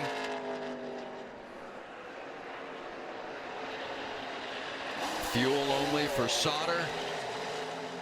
You can spin your tires, just don't slide them, right? That's right. And Sauter's got a little bit of wiggle room. I mean, he's won twice this season. He's clinched his spot in the playoffs. If you're going to gamble, he's certainly in the position to do so. Well, they've had a bad truck. They haven't been competitive. So Joe Shear, that's brilliant. Just do something different than the other competitors. Maybe you catch a caution flag, catch a break, and maybe you can get a better finish by using different strategy. So Myatt Snyder, the leader. There's 2nd place Austin Hill, the white and blue number 02 truck. What a great run he's having. And if I'm Austin Hill and Bubba Wallace and I pitted on lap 107, Myatt Snyder 106, we know we can't make it, but why not go for it? Said, well, maybe we get better. It looks like Austin Hill, maybe is he just backing off a little bit? 24 of Justin Haley on pit road. Another gas and go here. That leaves Snyder, Hill, and Wallace as the 3 who have not pitted. And then the 4th place truck of Stuart Friesen begins the list of trucks that have come for the final time, and that includes Kyle Busch and Noah Gragson. You know, Noah Gragson was over 5 seconds behind Stuart Friesen after they made their pit stops. Remember, Noah Gragson put 4 tires on. Friesen and Kyle Busch only 2. He is within 1 second now of Stuart Friesen. Within 1 second of this battle right here. Look at Friesen. Talked about using that high side. He's comfortable with that. He's a dirt racer. They slide and slip all over racetracks, and that's what he's doing right now, running that upper line. But those fresher tires for Gragson is bringing him into this mix. He's gonna be there, Michael. No reason he's to there think, now. He's right behind Kyle Busch. No reason to think Snyder, Hill, or Wallace can make it to the end. So what you see here with Friesen, Busch, and Gragson should be for the lead of the race and ultimately the win. Yeah, and even if Hill is trying to slow down and stretch his mileage, these trucks are going to overtake him. So this, you're right, Vince, this is it, and it's tight. Stuart Friesen has never won in the Truck Series. Kyle Busch in that 4 truck, a win tonight would tie him with Ron Hornaday for the all-time record. And Noah Gragson, how many times has he had his heart broken? No wins this season. And now Gragson on the inside going for second against the boss and gets it. Remember, better tires than these other 2 trucks. 4 tires by Rudy Fugle. That was the call for Noah Gragson. Only 2 tires for Friesen and Kyle. Is Rudy Fugle the master or what? He's got to feel really good about the cards he played right here. Coming to the line, Gragson is going to have the lead as we cross in the Camping World 10 to go. Those 2 extra tires paying off, 4 versus 2, and Gragson is back out front. And technically, that really is for the 4th position, as we have those trucks that have still not come to pit road yet. That is the 3rd place truck, Bubba Wallace, right in front of them. Listen to Kyle with it wound up on the top. He's going to get to the outside. And there's Austin Hill in 2nd place, trying to conserve. Not going to be enough. He's just trying to make it to the end at this point. If he can make that fuel last and finish anywhere here up in the top 6, 7 positions, that would be a great effort by them. Yeah, he doesn't have a chance to win, but he's thinking maybe if we can get to the end, we're just going to get a good finish. You know what I'm impressed by? Bubba Wallace. He's going to be leading this race here. I know Matt Snyder has 3 seconds or so, but look at here is the battle for second. This could be the difference maker. I just think Bubba Wallace is doing a great job right now holding these guys off. Tyler Young Motorsports with Austin Hill and Bubba Wallace 3rd and 5th right now, and stretching fuel, hoping to get there to the end just to salvage a good finish. Gragson making the move inside. Kyle Busch back behind him in that black number 4. That moves Noah up to the 2nd spot. Bubba's going to try to fight back on the outside. He's not going to have anything for Noah as he drives down to the bottom of the racetrack. Kyle right up against the outside wall. Remember, they're still about 3 seconds behind Myatt Snyder, but we don't believe Snyder's going to have enough fuel to get to the end. Mathematically, on paper, he shouldn't, but you never know in this sport. And I'm like, Michael, they're running almost a second faster than Myatt Snyder with 7 laps to go. They're going to catch him anyway, I think they're going to catch him anyway. If he can make his fuel last to the end, then he's done a great job. Yeah, you can see Snyder there down into turn 3, and here comes Gragson and Kyle Busch, but this is making Gragson really push it. He can't just worry about holding off the boss. He's got to make sure he goes up there and puts enough pressure on Snyder so that truck either has to pit or he's able just to pass him. Man, he is closing the gap now inside of a 1.5 seconds. That was a full second gain that last lap, Vince. And Snyder's truck just keeps getting bigger and bigger in the view of Noah Gragson. Yeah, it looks like the 13 is going to be in trouble. Either way, they pitted on with 60 laps to go. They put 2 left side tires on, so their plan was to come in. Inside, clear by 5. He just ran out, 6 to go. 13's out. And Gragson zips by him for the lead, as expected. I'll be shocked if he can make it all the way back around. That's a Hail Mary there. They were just doing anything they could. Like you said, Phil, let's take a chance. It might work out. The numbers didn't add up, but sometimes when you're a crew chief and you see that opportunity, you might fudge those numbers a little bit and try to make it work. Boy, watch how close Kyle Busch comes in this 4 to hitting the 13 of Snyder. Oh, that's just precision driving right there. Watch it. Listen. The eyes of Kyle Busch. But Myatt was heads up enough to keep that truck to the outside. If he would have turned that wheel to the left any, they would have made contact. He's just halfway down the back straightaway now as he enters towards turn number 3. Looks like he may be, there's 2 other trucks in front of him coasting around on the apron. One of them is the 0-2 of Austin Hill. Gregson just wants it to stay green. He doesn't want to have to fight off Kyle Busch on a restart to win this race. I think we'll stay green. Bubba Wallace also out of fuel. Myatt Snyder is almost at turn 4 right now, so I think Myatt's going to make it back. As long as they keep moving, I think we'll stay under green. And Gregson is stretching the lead now a little bit over Kyle Busch. It's now up over a second, and there you see it. Gregson in the 18, Busch in the 4. What a gutsy call, though, by Rudy Fugle. He said, we're going to pit first and we're going to get tires. We want to force everybody's hands. I think him pitting first, I don't think that was necessarily the key to the win. The key was that he was brave enough to sit there and put 4 tires on that truck. Took the extra time and know that he came out of the pits about 5 seconds behind the guys he was racing, Stuart Friesen and Kyle Busch. Rudy Fugle, as crew chief, won this race a couple of years ago with William Byron as his driver. Byron, a first-time winner here at Kansas, got his first career victory here in this race. And now Noah Gregson is coming around to take the white flag. 1 lap to go for Noah Gregson. After having his heart broken a week ago at Dover, he's now about a mile away from putting it in victory lane. Talk about a team effort. I mean, Rudy Fugle with the call in the box.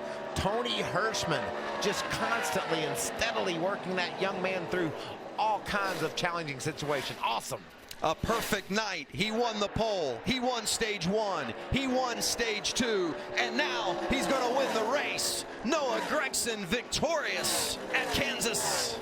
K-Flat Hourglass, best in the business, best sponsor out there. Thank you, Switch. Everyone who made this possible, thanks, Rudy. Good pit stop all night. Hell yeah. Thank you, thank you, thank you. It's a privilege to drive one of these things. I'm just a lucky guy that gets to hold the steering wheel. Let's burn down, boys. Let's celebrate. Thank you. Woo! Boy, that's the way to dominate a damn race. We're here. They poked the bear too many times. They're done. Hey, take care of that engine a little bit, but nothing bad. We got to run it again.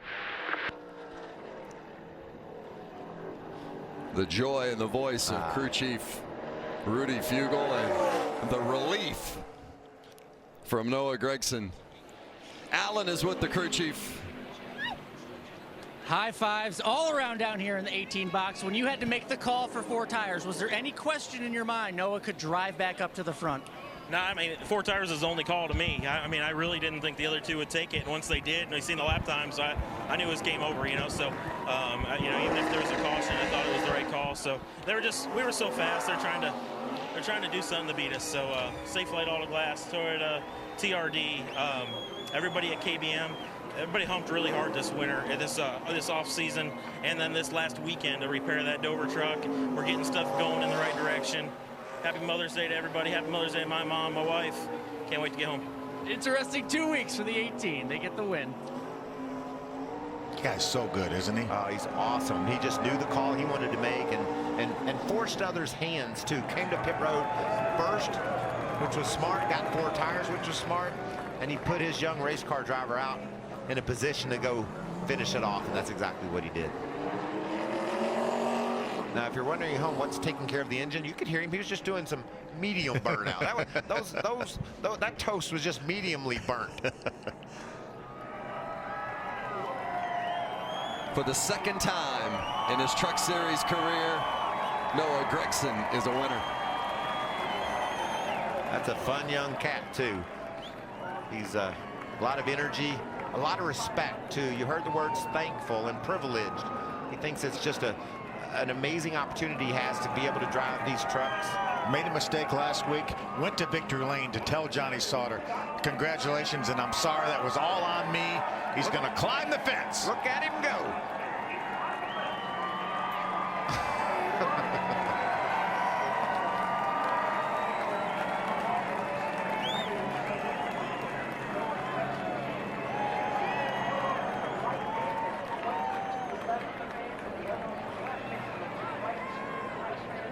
So much fun to see these kids come into their own in the Truck Series. He drives for Kyle Busch Motorsports, and the boss was the runner-up tonight, Hermie. Well, let's talk to the driver. Bought Kyle Busch first. The race ultimately came down to 2 tires versus 4 tires at the end. Did you know you were in trouble when you saw the 18 coming? Well, the 18 was coming, but you know, if I could have got by the 52 when I was supposed to there, when I got ran in the grass, I probably could have gotten enough of a gap where I might have been able to hold the 18 off. But they were way faster than us. They deserved to win the race. They were better than us all weekend. And we just didn't have it in the Cessna number 4 Tundra today. You know, I just, man, I thought we were close, and the truck felt good. After about 15 laps, it just took too long to come in.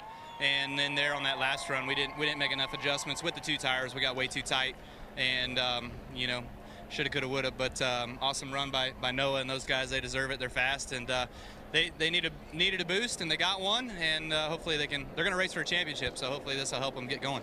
One comment about Noah Gragson last week. Had to be tough for him, and I'm just curious, you as an owner and as a mentor, what part you played in maybe helping Noah put that in the past and come back for this kind of performance tonight.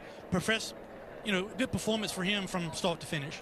Yeah, I mean, I'd like to think that that I had something to do with it. You know, I think him and Rudy obviously have a great relationship, and what they can talk about and what they can do and what they can overcome together. It certainly shows a lot of character out of that team and those guys that that they were able to come out here and win tonight and shake that off and put that behind them. But obviously, you know, I certainly sat Noah down. We talked this week, and we had a great conversation. He took everything in stride, and you know, there was never a harp on him session. It was just a talk to him session and try to make all of us better, because he knows he's going to race for a championship. So this was a way to show the competition that he's ready for that. It's a 1-2 finish tonight in Kansas for Kyle Busch Motorsports, Vince. Yeah, the 5th time for Kyle Busch Motorsports to bring him home 1-2. The student learned the lesson. Doing the burnout at Kansas as the winner, Noah Gragson. What a difference a week makes for Noah Gragson. Last week at Dover, the pain, the heartbreak, the tears, crashing with 2 to go in a battle for the lead. And tonight, he's in victory lane. He parked it, Alan. Yes, he did. Noah Gragson, probably tired after climbing that fence. Look at the confetti. He looks right back at his team. Throws the water bottle. What a range of emotions 1 week can do for Noah Gragson. Noah, every win is important, but after last week and everything you went through, what does this one mean to you? Alan, this is such a relief for a driver that had a hard week last week. We're battling for the win, myself and Johnny Sauter, and we came back stronger this weekend. 2 consecutive poles in a row. Led the most laps today. Man, this is a pretty damn cool moment, and I'm so thankful for everybody at Safelite, Switch, Toyota, TRD, everyone at KBM, Samantha, Kyle Busch, the fans, my mom, definitely. Happy Mother's Day, Mom. I know you're watching. You're in Italy with Dad right now. I love you guys. Thank you so much for everything you guys do. This is so awesome to get here with Safelite Autoglass. First one of the year. We're going to the playoffs. And I can tell you that there's going to be a lot more wins this year with this group behind me. We had solid pit stops all day. You had 4 tires and, let's say, a carrot in front of you, chasing down all those trucks. What is that like as a driver? Is that motivation? Man, I thought I came out of the pits, and I thought I was going to be the leader. And then they told me that Johnny was stretching it on fuel, and so I'm like, okay, maybe I'm running second. And then they said the 52 and the 4 are a half lap ahead of you. And I thought that was for the lead, so I passed the 4, and then I passed the 52, and then they said the 13 is the leader. I'm like, dang, how many leaders are there going to be? But, hey, we made it happen there at the end. Solid pit crew. They did an amazing job on pit stops today. We executed perfectly, and we got the job done. So much thanks to Safelite Autoglass, Switch, and Toyota for allowing this dream to happen. Not just a win, a dominating win here in Kansas. Hermie? Well, Alan, Stuart Friesen just about broke up that KBM party up front. I looked off turn 4 with a handful of laps to go, and you and Kyle Busch were playing bumper cars at 170 miles an hour. I know you didn't get to win, but you got a smile on your face. Why? Oh, man, that was fun. You know, apologies to Kyle. I didn't mean to run him down the grass like that, but you know, I know if you let those guys eat you up, they eat you up every week. So just trying my hardest to keep him back there and do what we can to get the win. And I kind of figured that was for the win after everything cycled through. I didn't realize the 18 got 4 tires there, and that he was just a rocket ship after that. But super proud of our Helmar team, Chris Larson, everything he's done for me to get me at this level. This is something I never dreamed of, to be racing these guys and competing for wins now. So thanks to GMS, their fab shop is second to none. We'll take this truck and turn around for Charlotte next week, which I'm pretty excited about. And we'll just keep rolling, Love to win one of these days, but just happy to be here too. You had one issue with a shifter. What was going on with that, and how did it affect your lineup after a restart? Yeah, the shifter knob broke up, or just broke off the handle there under that caution, and trying to deal with that and make sure the knob didn't roll under the gas pedal or something like that, and then trying to save fuel and just cycled the motor and it wouldn't refire. So had to kill the power and totally cycle it, and it fired back up. So we lost some spots back there, but battled back. Just weird deal. Like I said, Chevy and everybody is behind us 100%, and I appreciate that. So we had a good run for him. It's fun to watch. Congratulations. Yeah, thank you. Stuart Friesen, he's third, Vince.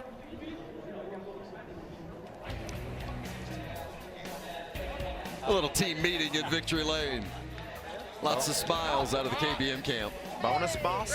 What do you say? All right, thanks, Kevin. And wrapping it up here at Kansas Speedway, where Noah Gregson has won the 250-miler. And a week from tonight, going to be on another 1.5 mile track at Charlotte. Great weekend, all-star weekend in Charlotte. Home for most of these teams. This track just races so much differently than Kansas, so the challenges will be great. But they took down the king tonight, did Noah Gregson. Drove to Victory Lane. Went from heartache last week to elation this week. What a great race we had, Ben. Was indeed. Noah Gregson won the pole. Won stage 1, won stage 2, won the race. Just a third time that has been a perfect performance of that nature. Kyle Busch and Christopher Bell, the other two. Hey, stay tuned for Major League Baseball Whip Around. Here's Kevin Burkhardt.